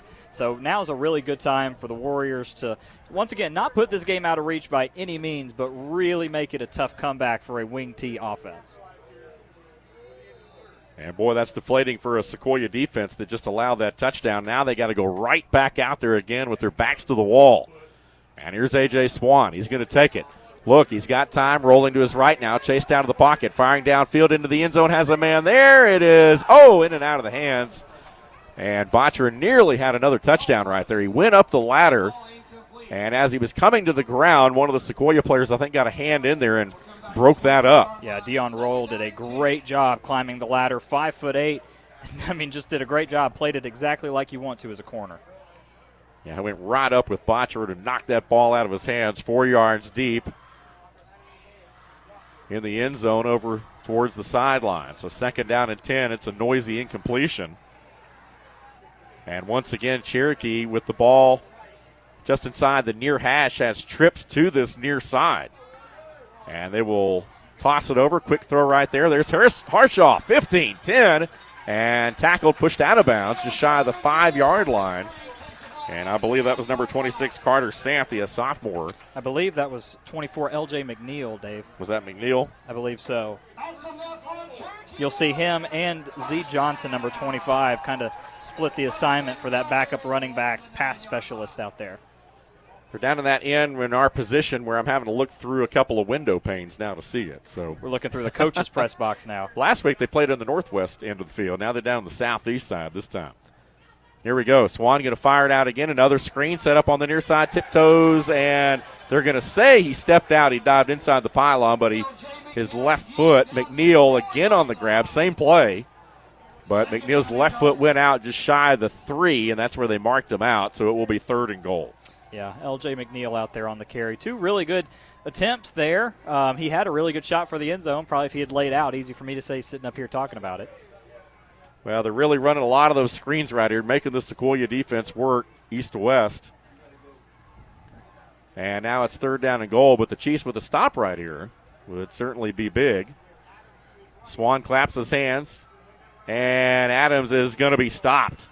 Nothing in the middle of that defense there, so the Warriors turned away, and now they're staring at a short field goal attempt, perhaps, and they should be able to run out the rest of the time here in the third quarter to think about it. The ball back at the 5. They lost 2 yards on that handoff, and Cherokee will just come to the sideline, and they'll let the final seconds roll down. So they will flip ends and go down to the other end of the field. Right where we can see them. Right where we can see them with a chance to go up possibly by 15. We'll take a timeout and be right back. 30-second timeout at the end of 3.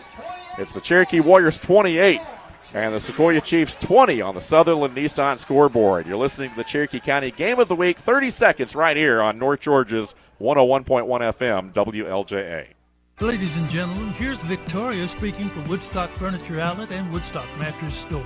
Hey y'all, it's Victoria at Woodstock Furniture and Mattress Outlet. Now we know during post-COVID, everybody's raising their prices, not us. And at Woodstock Furniture and Mattress Outlet, we have the best 0% interest-free financing available. Come and see us at the furniture store in Akron, Higher Monroe, and come and see our mattress-only stores in Canton, Kennesaw, and Douglasville, and get the best savings.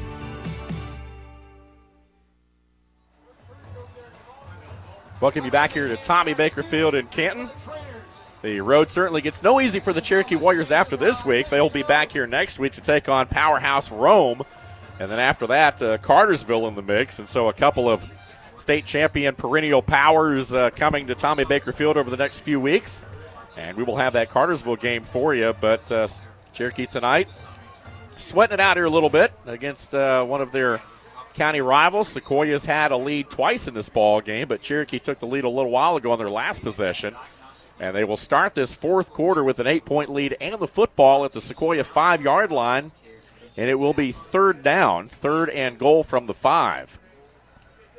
So we'll see what they dial up right here. Sequoiah's defense needing a stop to try to maybe keep it an 11-point game, assuming that Cherokee would line up and kick a chip shot field goal if they don't make it right here. But, you know, Cherokee would love to make this thing and almost put it out of reach. They could just about do that with a touchdown. Here's Swan out of the gun.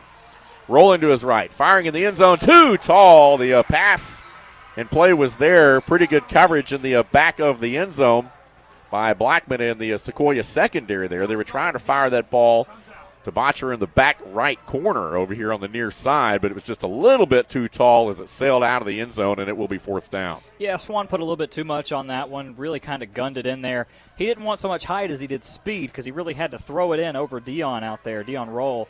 And, sets up – it's a big stop for the Chiefs because it's if they do make this field goal, still 2 possessions, but much more manageable.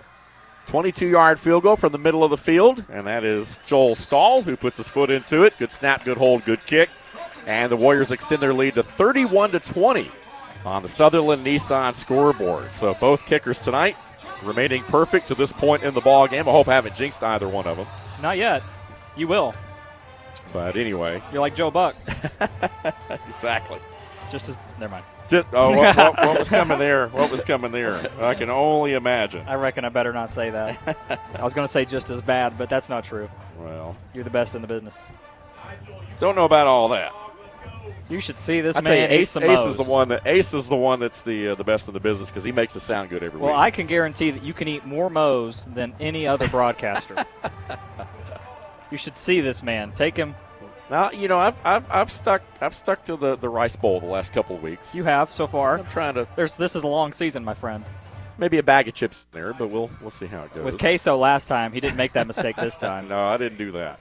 It's miserable when you go sweat it out. Oh, I see the Cedarwood Tavern, some of the crew heading out of here. They're getting ready to head on back and talk about all these excellent high school football games that have happened around the area tonight.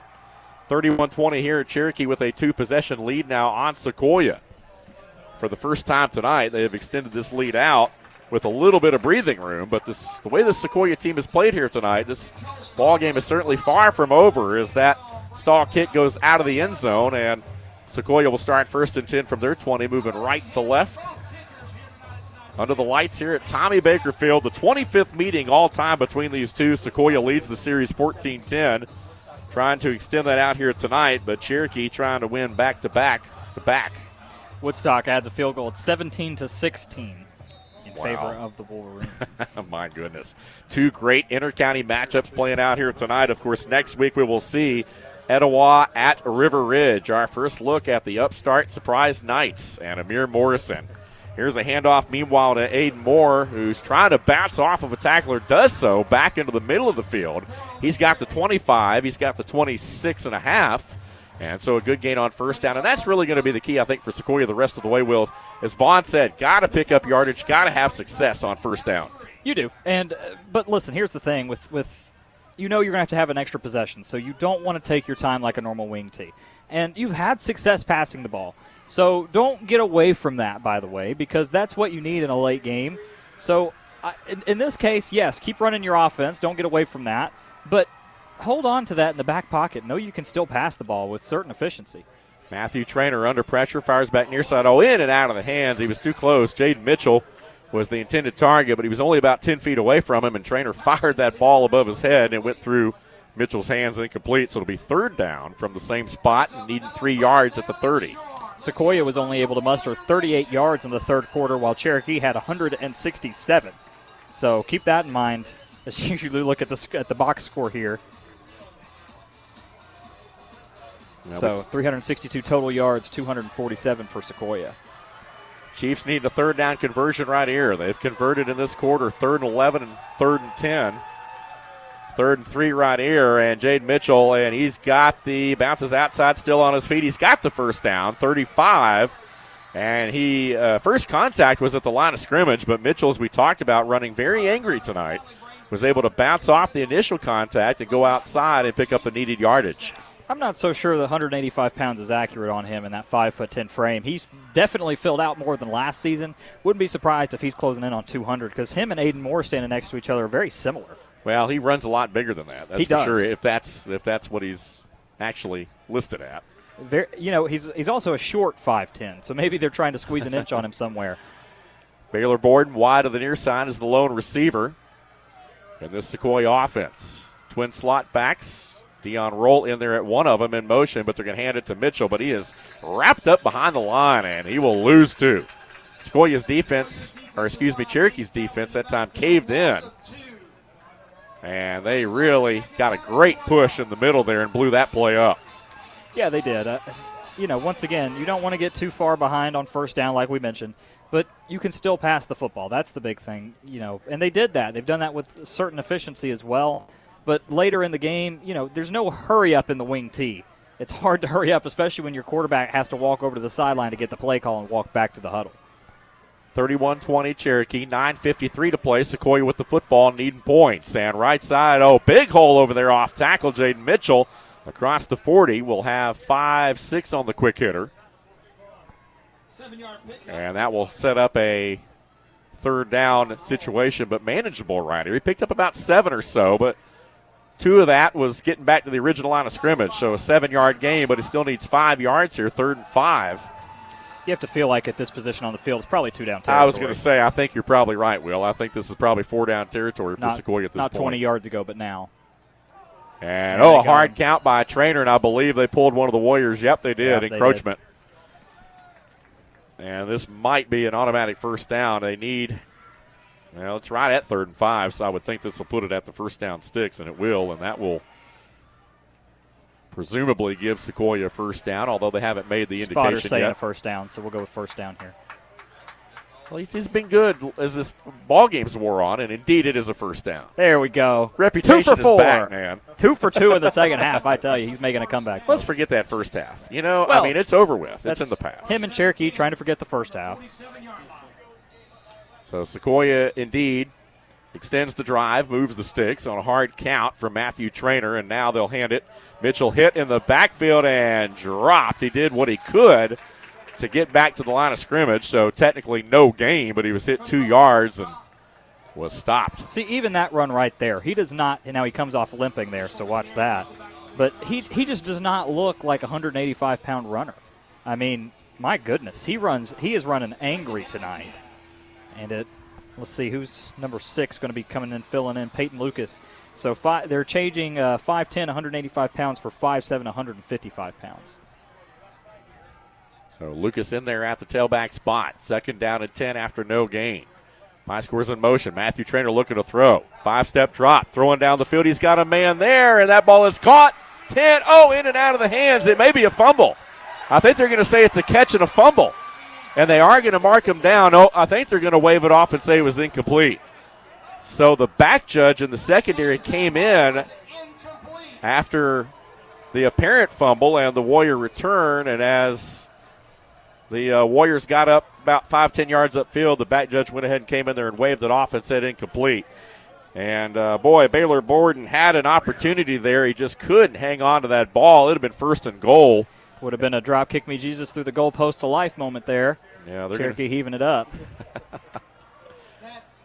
And they're going to say that, we're looking at it on the big board. They got the big electronic board here at Tommy Baker Field, and all the fans are peeking in on it from both sides there. And that's a good call. The big question was, did he have it long enough with 2 feet down? And I think they're going to say that he just never really established full possession of that one. That's a good call. I thought that was a good call. Fair call.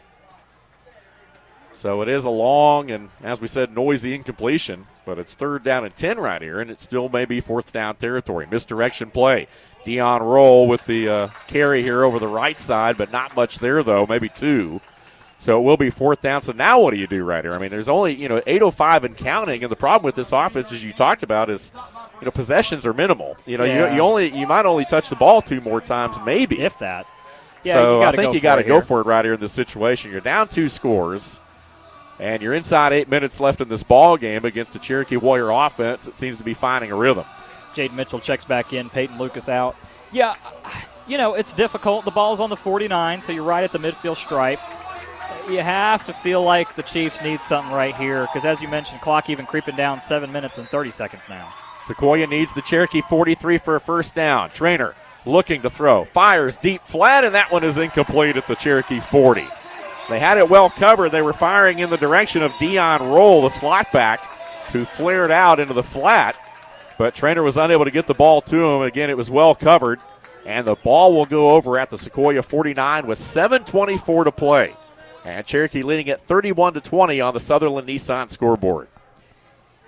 Yeah, I'm not a fan of the play call on that one. Easy for me to say, but as soon as the ball was snapped, 8 guys went in coverage. I mean, everybody knew what was going to happen. They dropped, yeah, they did. So, and you had success running it at 10 yards, and you're a wing T team.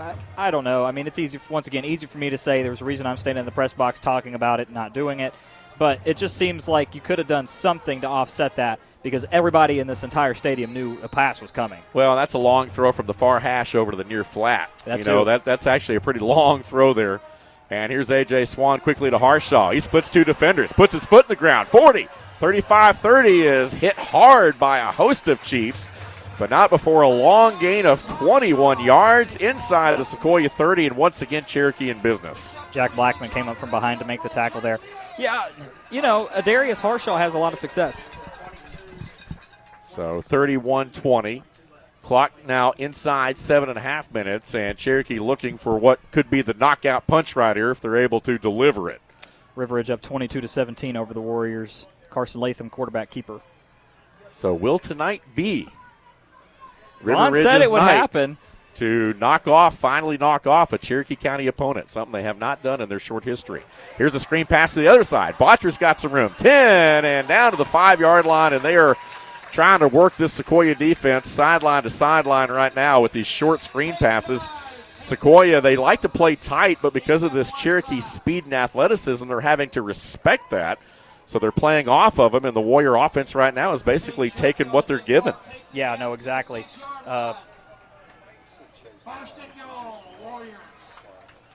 this ball all the way down to the 6, so it'll be 1st and goal for the Warriors, and they will take their time to snap it. They're going to work that play clock well down inside 10 seconds right here because they want to take as much time off the clock as they can and eventually put up a score. Swan out of the gun. They'll work a H-back over from the left slot to the right slot. Adams going to fake it into the end zone, and that one's going to be incomplete. Dion Roll broke it up. The Warrior fans wanting pass interference there on the quick slant. And they should have got one. Wow, Dion Roll was all over Harshaw. Did everything but tackled him. Well, and I think that's a situation right there where, it's like that play in the Super Bowl when Malcolm Butler intercepted the pass. I mean, for Seattle, I know it was contact there, but I think they were saying that Roll was going for the ball. And, once that ball's in the air, it no longer belongs to the offense. I mean, the defender has just as much right to that ball as the offensive player does, although I'm sure the Warrior faithful, they don't like that explanation. Yeah, I'm just guessing that might have been what the thought process can't run was. Through the receiver to do that, though. Yeah, no. And here's Adams on the ground left side, and he picks up maybe a yard. So now all of a sudden, 1st and goal from the 6 is 3rd and goal from the 5, and the Warriors, if nothing else, are taking precious time off the clock here. But they'd love to add another score to really put this ball game away. I'm beginning to think that if this whole play-by-play color commentary thing doesn't work out for me, I might be able to be a referee critiquer. Because that's a large majority of my color We're, commentary. hey, we're all they should give everyone in the stadium a striped shirt to wear. Should. Because Everybody we're all flag. referees, right? It's true. You know. Very true. Hey, I respect those guys. That is a tough job. That's a tough job. Nobody likes you. Here's Swan throwing a little flare pass. Oh, they tried to spring Adams out of the backfield, and again, it was well played defensively. The linebacker flared out there and forced Adams around him, and that threw off the timing of that play, and it just went right off the fingertips of Adams over up against the far sideline right at the goal line, and it falls incomplete. So it will be 4th down.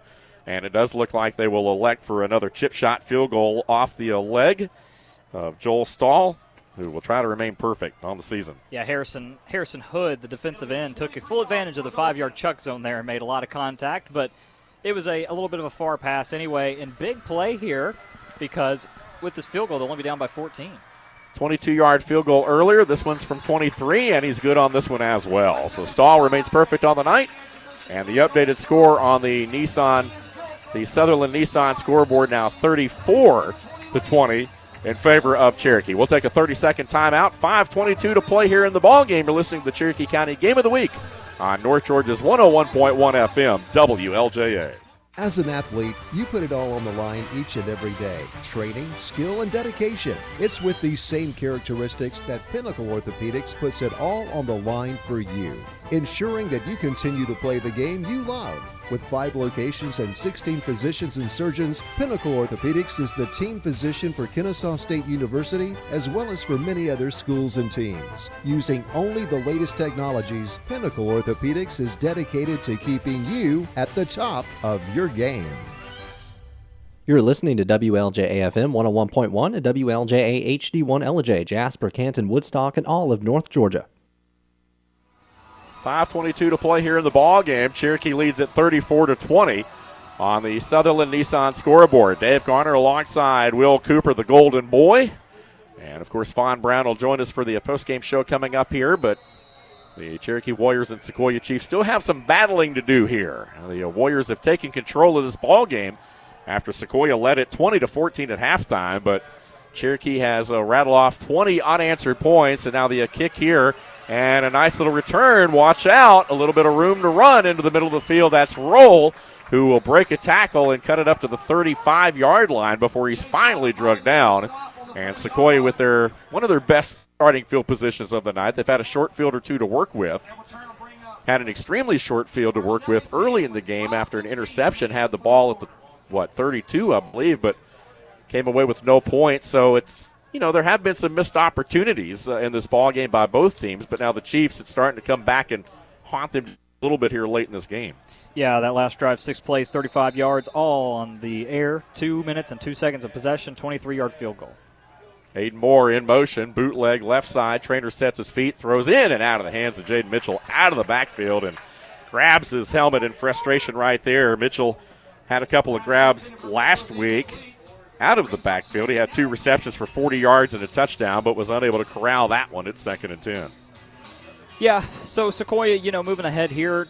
First of all, good opening field position, really important here because it doesn't take a lot of time off the clock to return a field or a kickoff for a long term. So, you get a good chunk of field position without much time off the clock, and now you're just looking for some offense. Got to get something rolling. Only down by 14 points after all of this time. So here is Matthew Trainer running, looking, firing long down the field. He's got a man wide open. It's caught at the 28, and somehow or another, Jack Pyscores, the junior, was wide open, just running free behind the Warriors secondary. They had a little bit of a breakdown right there and got lost in space. That ball was a little bit underthrown. Otherwise, it would have been a touchdown, but a great adjustment there by Pyscores to make the grab. Playing center field out there, just rounded off his route, came back under the ball, made the catch. Big, huge play for the Chiefs as they move into Warrior territory. That's exactly what they needed. As you mentioned, a 2-score ball game. It's not over with yet. They'll keep it on the ground right here. Pyscores again after the completion, has the carry, and picks up a couple down to the 25. So the Chiefs needing a quick score right here and then somehow get the ball back. You've got all 3 timeouts if you're Sequoyah, so if you score, hypothetically in the next minute or so, you wouldn't really even have to onside kick. I mean, you could play defense and use your timeouts, but first things first, you got to put a score on the board. Yeah, you'd probably still onside kick it, but Cody Butler, good tackle there on open space against Jack. Second down and 6 after a gain of 4. Trainer under center this time. Aiden Moore in motion. Trainer looking to throw. Has time. Steps up in the pocket. Gets rid of it. And that ball is going to be bobbled and nearly bobbled right into the arms of a Warrior defender. And it would have been 6 the other way. But Trainer's hurt. Yeah, he got hit from behind right as he let that ball go. He took a big shot. Yikes. Wow. Not looking good. Not grabbing any particular part. Just his helmet. Maybe a little shook up. He's back up on his own power. That's a good sign. But he will have to come out for a play because the trainers had to attend to him. So the officials will take a timeout for him. So I imagine he'll have to go and do the concussion questions and answers after that, after holding his helmet for such a long duration. So the clock stops at 4:08. Again, Warriors up by 14, 34-20 on the Sutherland Nissan scoreboard. And still plenty of football left to be played. Last week, of course, for those of you just joining us, it came down basically to the final play of the game. Final 6 seconds. Creekview over Etowah at Etowah 14-13 in the first ever meeting between those two schools. And that started off another rivalry. And, of course, another one playing out here tonight. Next week, Etowah River Ridge. The majority of our schedule this year, folks, is intercounty matches. That's what you like to see. We're going to see all 6 of our county schools, and we'll welcome in a couple from outside the area as well. But next week we've got another one for you, Etowah at River Ridge. It's going to be a lot of fun. Creekview at Woodstock, Cass at Sequoyah. These Chiefs will return back home to Skip Pope Stadium. And Cherokee will host Rome right here at Tommy Baker Field, and that's going to be a slobber knocker, as Larry Prather would say. Here into the middle of the field. Oh, intercepted. Intercepted. The pass by Alex Conti, the sophomore quarterback, his first pass. And the Warrior defense not treating him well. Cherokee playing center field right there, picks it off. And it'll be first down and 10 going the other way, and that should all but just about do it right here. Yeah, that'll probably do it with 4 minutes left. Although they do have 3 timeouts, you'll have to assume that they'll try and stop Cherokee and get the ball back to their offense. But yikes, yeah. That's rough. That's a rough one because Trainer comes out with an injury. You kind of it almost makes you wonder why you don't go to the ground, but once again, they know the matchups better than I do. So Cherokee now looking to grind it out. They've got the points. They just need to take the rest of the time off the clock here. As you mentioned, Sequoyah still has all 3 timeouts. I would expect that they would use them right here in this sequence unless Cherokee just picks up a bunch of first downs. Sequoyah with all 3. Cherokee with 2 timeouts in their own right. And they'll go first and 10 from their own 27 after the interception in the short return. Keith Adams hasn't had a lot of success today. And here is Adams in the middle of the field, and he is wrapped up, but not before a gain of 7. Adams right in the middle of the field. You're right. I mean, but I think Sequoiah's game plan, obviously defensively, when you look at what they do in their front 7, how physical, how strong they are, they knew coming in they had to try to slow number 3 and just couldn't let him run wild, and they certainly haven't allowed him to do that tonight, but he has put his nose down and earned what he's got, that's for sure. For sure. But typically with Keith Adams, you see him have success right up the middle between the guards, and that's just not been the case. Sequoyah has a really strong middle of that line right now. But, listen, AJ's got it done tonight, and that's kind of the opposite of what happened Wednesday. Adams again on the carry, had that 73-yarder last week. He must have heard you, Will. 50, 40, breaks the tackle. It's a foot race, and Adams Jr. will win it.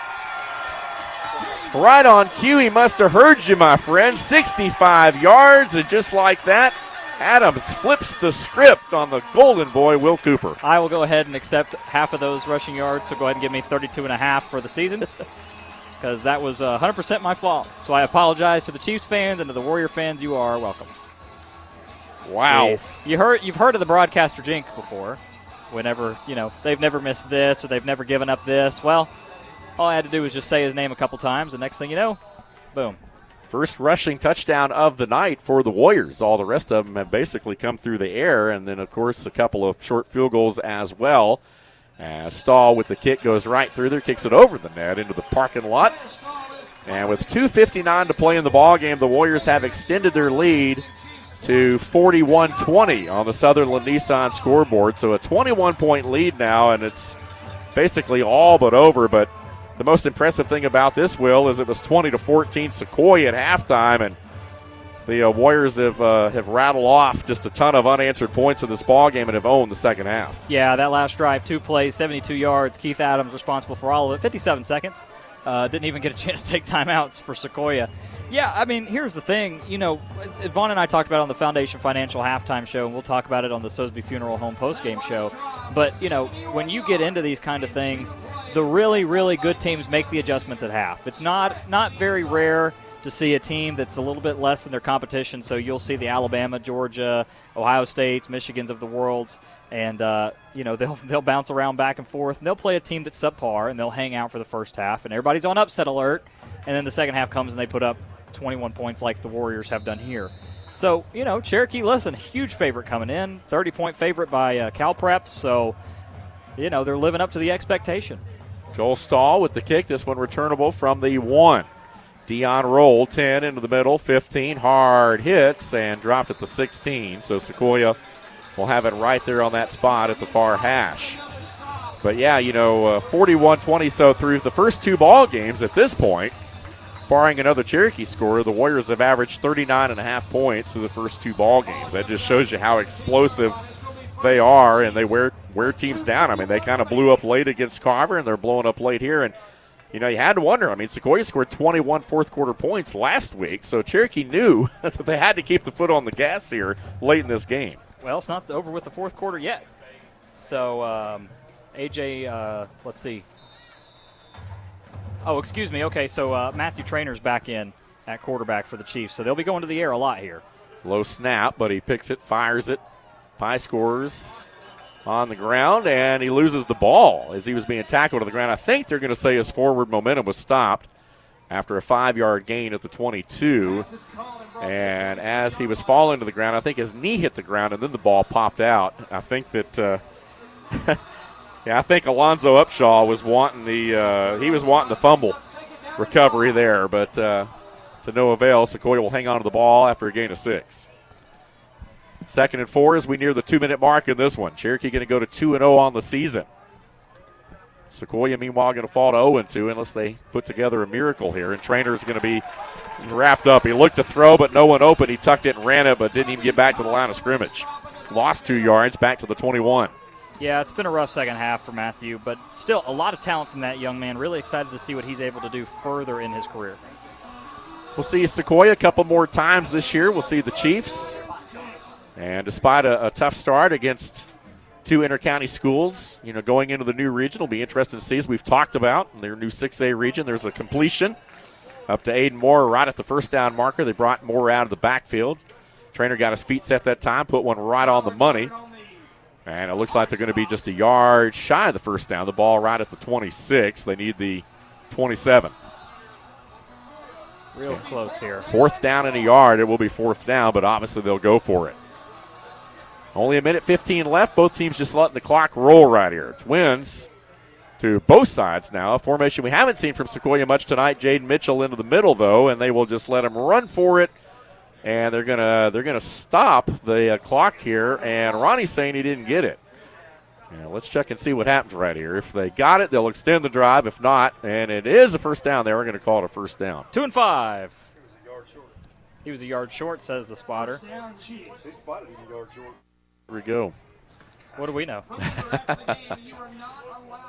So here we go. Sequoyah student section filing out. Yep. Trailing by 21 here, inside a minute to play, and time winding down. We appreciate you guys tuning in, making us your home for Friday night entertainment. Boy, Trainer goes down hard. Backside pressure and a sack right there by the Warriors. Man, oh, man. And I believe that was Simmons. Boy, Simmons shot through there and put a big lick on the young quarterback. And I tell you, take nothing away, Matthew Trainer, the sophomore, has got a future, and we can't wait to see him later this season and throughout the next couple of years. But the second half just hadn't gone his way. A loss of 6, and inside 30 seconds, this may very well be the final play of the ball game right here. Yeah, I expect so. Out of the gun. Trainer looking, going to fire a short pass. He has Pie scores. Oh, he takes a big hit, and that ball jarred loose. And this Warrior defense teeing off here. That'll stop the clock 14 seconds. And that was Chase Goddard who delivered a big blow there. Pie scores out in the flat. He turned around and had a face full of Goddard who knocked that ball loose and incomplete. Yeah, the Warriors are just eating right now. They're just enjoying the moment. And Davis Harvey's liking what he's seeing. The old defensive coordinator's had a couple of different stints at Cherokee. Was at Woodstock for a little while. He's very familiar with this lay of the land, and he's been at it for 20-plus years or so. And now Sequoyah down to what could be their final play. Sosby Funeral Home postgame show coming up. Guys, I've enjoyed it. It's been a lot of fun here tonight. We appreciate you guys tuning in. We'll see you next week right here as well, as we talked about Etowah and River Ridge, presumably. Let's hope. If not, we'll figure something out. Delay a game. Delay a game. First one we've seen tonight. We saw several last week, but we haven't. I think that's the first one we've seen tonight. Well, the thing about here that's different than most of your Cherokee County stadiums is that they actually have the play clock, or excuse me, the play clock in the end zones of each place. And low where everybody can see it, right. Yeah, so it's a little different than most of the dynamic that you see everywhere else. And the party is on here at Tommy Baker Field. They got the music cranking up. So here we go. 14 seconds left. 41-20. Cherokee over Sequoyah here on the Sutherland Nissan scoreboard one more time tonight. And Trainer looking up, trying to set up a little screen here. They do set it up. Jaden Mitchell is drugged down after a short gain around his ankles.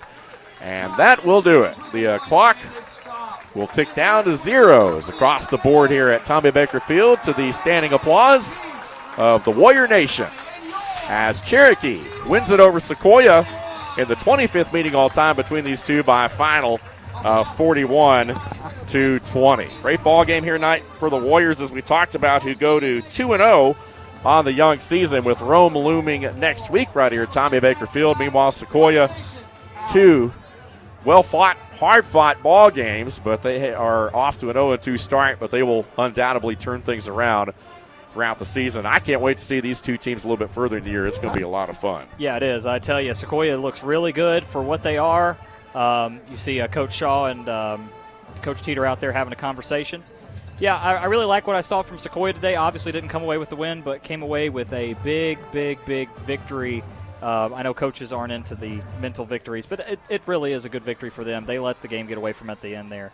But I'm a big fan of what I saw from them, and I'm excited to see where Cherokee goes. They have a bunch of tough customers coming up with Rome and Cartersville. I want to thank Jeremy Adams, the athletic director here. Of course, Josh Shaw, head coach, the administration, faculty here at Cherokee High School, as well as our central office staff for allowing us to be here tonight. And, of course, we were living in the lap of luxury tonight here in the press box, and so we appreciate the hospitality here tonight at Tommy Baker Field, as always, by this Cherokee admin.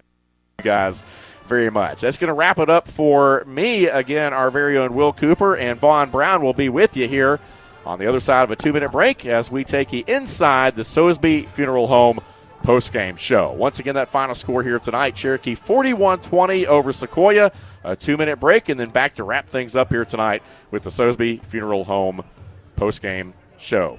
2 minutes, we are back with more of the Cherokee County Game of the Week right here on North Georgia's 101.1 FM WLJA. There's been so much talk about distracted driving, you're probably sick of hearing about it. Well, we'd rather you be sick of hearing about it than lose your life doing it. The caring staff with Sosby Funeral Home in Canton reminds you that we all have to go sometime, but don't rush it. Wait your turn and don't drive distracted. Keep your hands on the wheel, your eyes on the road, and make sure you stay alert and arrive alive. Drive safely and help us protect our teens. They're the only future we've got. Brought to you by Sosby Funeral Home, honoring life from 191 Jarvis Street in Canton. Ladies and gentlemen, here's Victoria speaking for Woodstock Furniture Outlet and Woodstock Mattress Stores.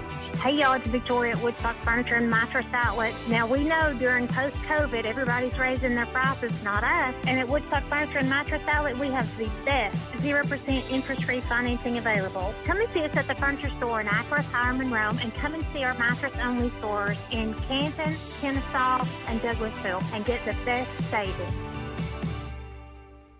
I want to make sure that your money outlives you and that you don't outlive your money. Hi, I'm Dave Garner, your local Woodman Life representative. When I'm not broadcasting, I'm doing my best as a poverty prevention specialist to help protect families from financial hardship. Call or visit me online today and see how I can help you and your family stay protected through needs-based life insurance and retirement options. Insurance protection, financial security, That's Woodman Life, standing strong for over 130 years. Game on! Football's back, and we're celebrating at the all-new Sutherland Nissan Cherokee County.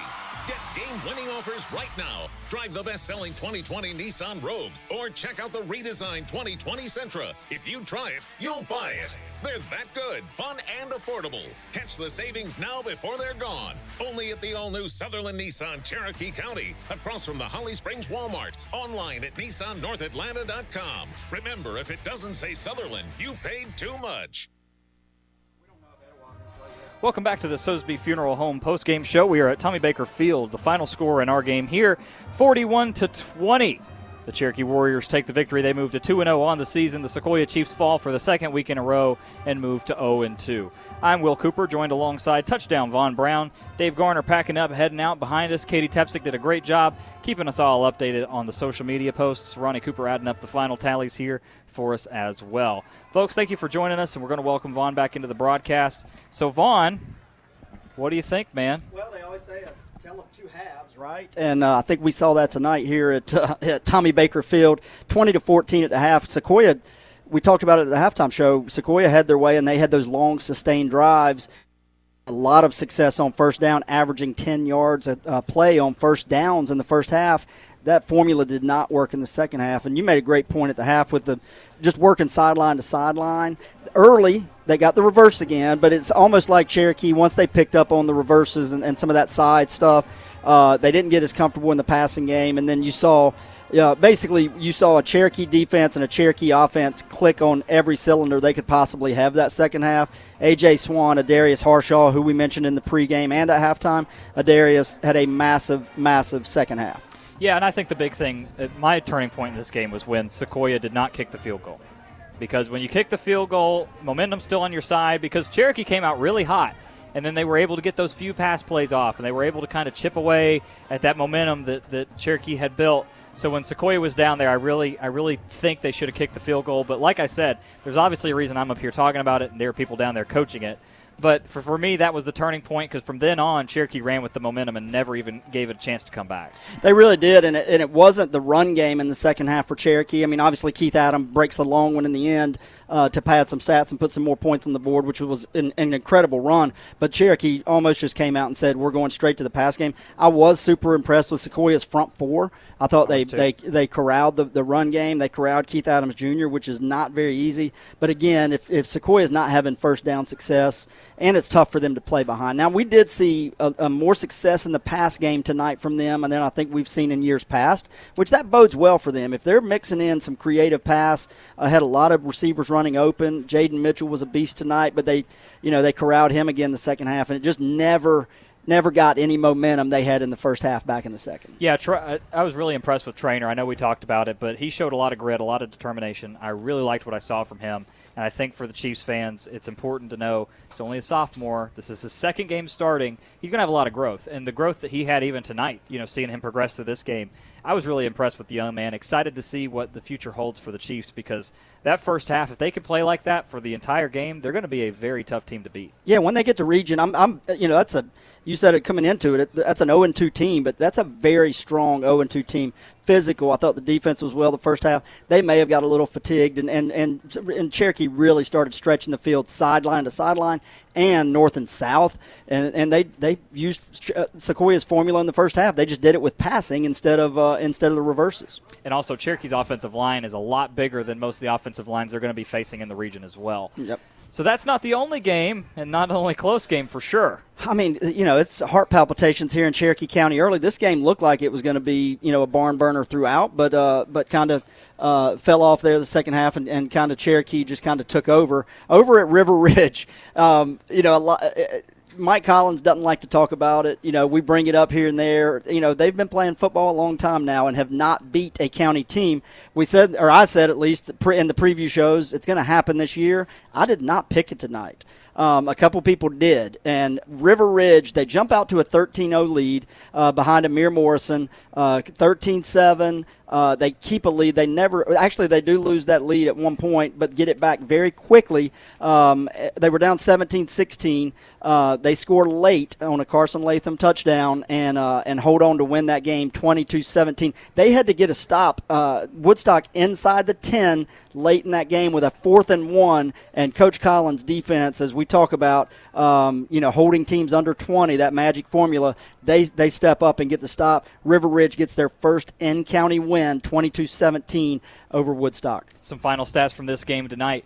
Cherokee had the majority of the plays with 83, 31 of those rushing, 27 of those passing. 156 yards on the ground compared to 442 in the yard for the air. 598 total. And Sequoyah actually had less plays with 79, 39 of them rush attempts, 24 passing attempts, 141 rushing yards, 178 yards on 9 completions. They did win the time of possession battle as they had it 27 minutes compared to Cherokee almost 20 minutes, but a total of 319 yards. And, of course, the stat that matters, it was 41-20 final score. So, wow. I mean, I tell you, these Cherokee County games so far have been really, really good. And even this score right here has not been the total. I know it says 21 points on the scoreboard, but it was really much closer than that. It was. I mean, you're talking Cherokee's down at the half. Sequoyah gets the ball coming out of the half. They have one of those long sustained drives there. You never know. But again, I thought it was really that first down success just was not there for Sequoyah in the second half. And it's just a different team if they're working on 2nd and 5 rather than 2nd and 10, 2nd and 11. But A.J. Swan, just a massive night with 442 yards passing. I mean, that was on 27 pass attempts. He got hot. He was finding his guys, and it looked like the second half they just committed to throwing the ball. And I think that it can be attributed to Sequoyah saying, hey, we're not letting Keith Adams run crazy on us.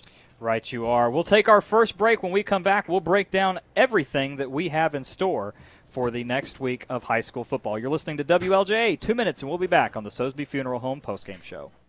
There's been so much talk about distracted driving, you're probably sick of hearing about it. Well, we'd rather you be sick of hearing about it than lose your life doing it. The caring staff with Sosby Funeral Home in Canton reminds you that we all have to go sometime, but don't rush it. Wait your turn and don't drive distracted. Keep your hands on the wheel, your eyes on the road, and make sure you stay alert and arrive alive. Drive safely and help us protect our teens. They're the only future we've got. Brought to you by Sosby Funeral Home, honoring life from 191 Jarvis Street in Canton. Ladies and gentlemen, here's Victoria speaking for Woodstock Furniture Outlet and Woodstock Mattress Stores.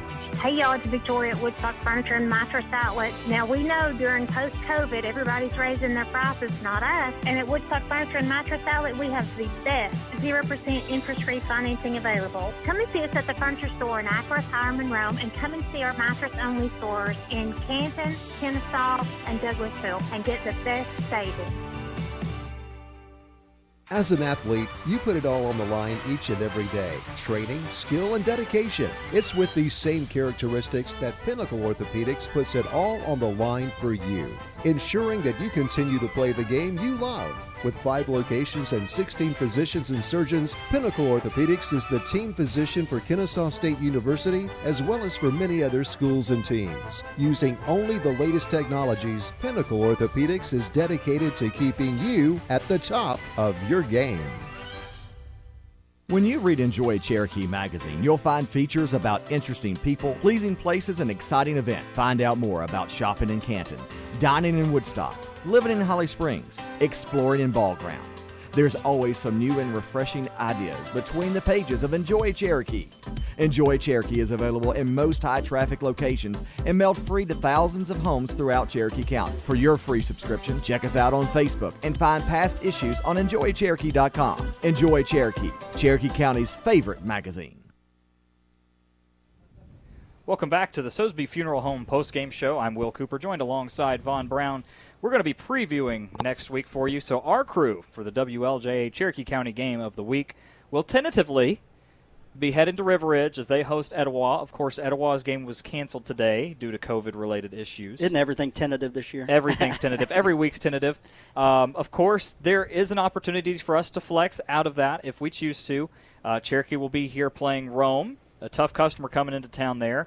Woodstock and Creekview will be going head-to-head, so something to keep an eye on there as well. And then Sequoyah will be playing Cass. So a few different customers coming into town now. Once again, you're finishing up the out-of-region schedule for those 6A teams. 7A still has a while to go. They don't have a lot of opponents in their regions, but it won't be soon before we're talking about region matchups for those 6A teams. Yeah, you're going to have to keep an eye on it. Obviously, the 6A region, a lot deeper, a lot more teams, but that 7A region is going to be tough. I mean, those North Fulton teams. Now, again, we've talked about it before. Those Fulton teams, they still haven't played a game. They're looking at September 18th for their first game, so they're either going to be really fresh or they're going to have to play those first couple as a scrimmage type game that, we're going to be, Cherokee and Woodstock and, they're going to be, on all cylinders hopefully, and that could make a difference there. But those North Fulton teams, especially on the 7A side, are no joke with Milton and Roswell and Alpharetta. Absolutely. So looking at the games in depth, we talk about those 7A and 6A teams.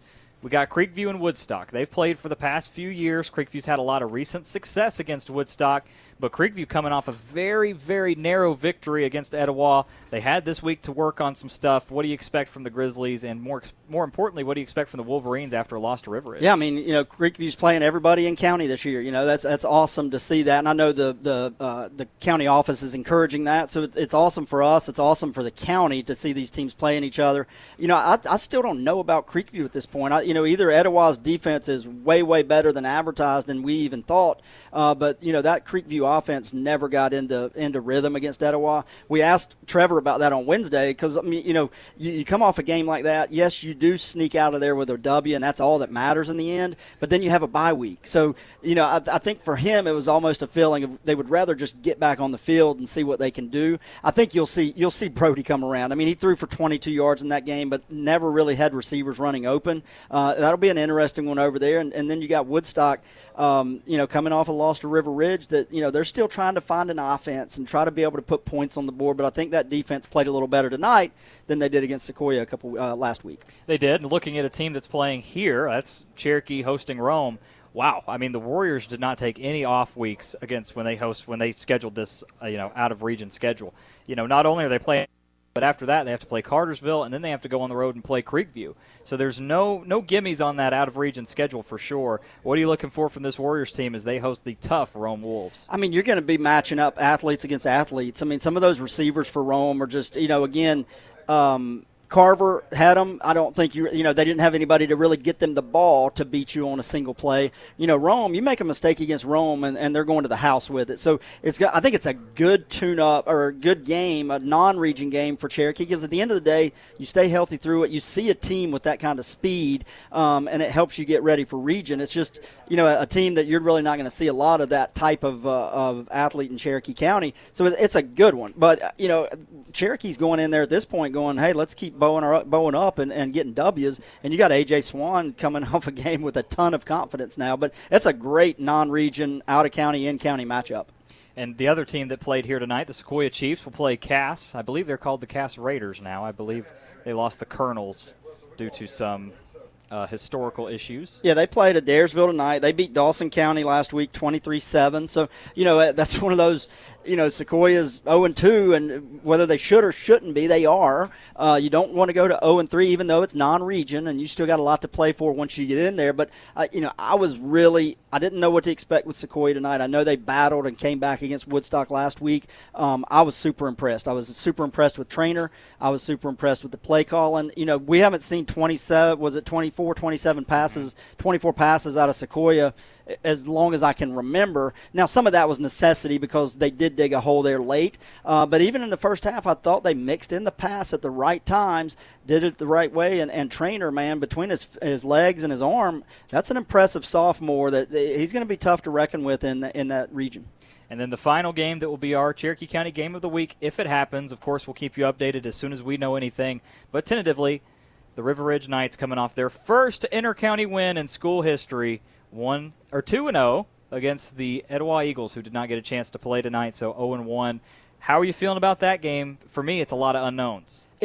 Well, the known is River Ridge has an attitude now from the fan base, the community, the coaches and the players. They've got a little attitude, and we said even though they were 3-7 last year, it felt like they were bringing some momentum into this year. However that was, it felt like they were bringing momentum, and now they're 2-0. And a blowout of Lassiter. And I think Lassiter might have blown out Lambert tonight. Now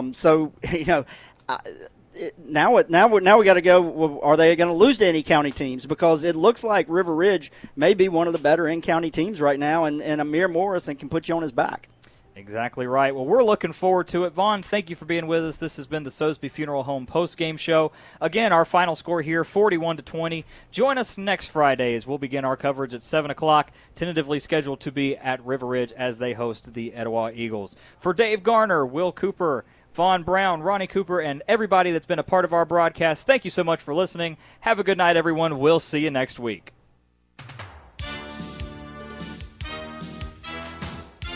Join WLJA's play-by-play announcer next week for our next high school football broadcast. This broadcast is brought to you on WLJA by Pinnacle Orthopedics, Canton Tire and Wheel, Woodstock Furniture Outlet, Foundation Financial of Canton, the Sosby Funeral Home, Sutherland Nissan, Children's Healthcare of Atlanta, Woodman Life Insurance, and Enjoy Cherokee magazine. This broadcast was a production of WLJA Sports, directed and produced by Dave Garner. Listen next Friday night for more high school football from Cherokee County. Do you ever notice how much time and money most businesses spend reacting to IT problems? Wouldn't it be great if you had a solution that would allow your IT to work with you and not against you? Delphi Global Technology is an outsourced technology provider specializing in hardware, licensing, and services. Whether you're in the market for on-premise servers, desktops, networks, or VoIP, Delphi can assist you with the purchase, installation, and management moving forward. To ensure that your business's continuity and productivity aren't limited to your physical office space, Delphi specializes in implementing various cloud computing solutions, including Microsoft Office 365 and Google Apps. With recurring services starting at less than $1 a day, having full-time IT support is no longer out of reach for any sized company. Let Delphi begin managing your technology so you can get back to managing your business. Trust Delphi. WLJA does. It's 72 degrees at WLJA. Good evening, everyone. I'm Asa Jones, welcoming you to another edition of Gospel Nights, featuring the best in Southern gospel music. Keep your radio on throughout the night, right here on WLJA FM 101.1 and WLJA HD1 LJ.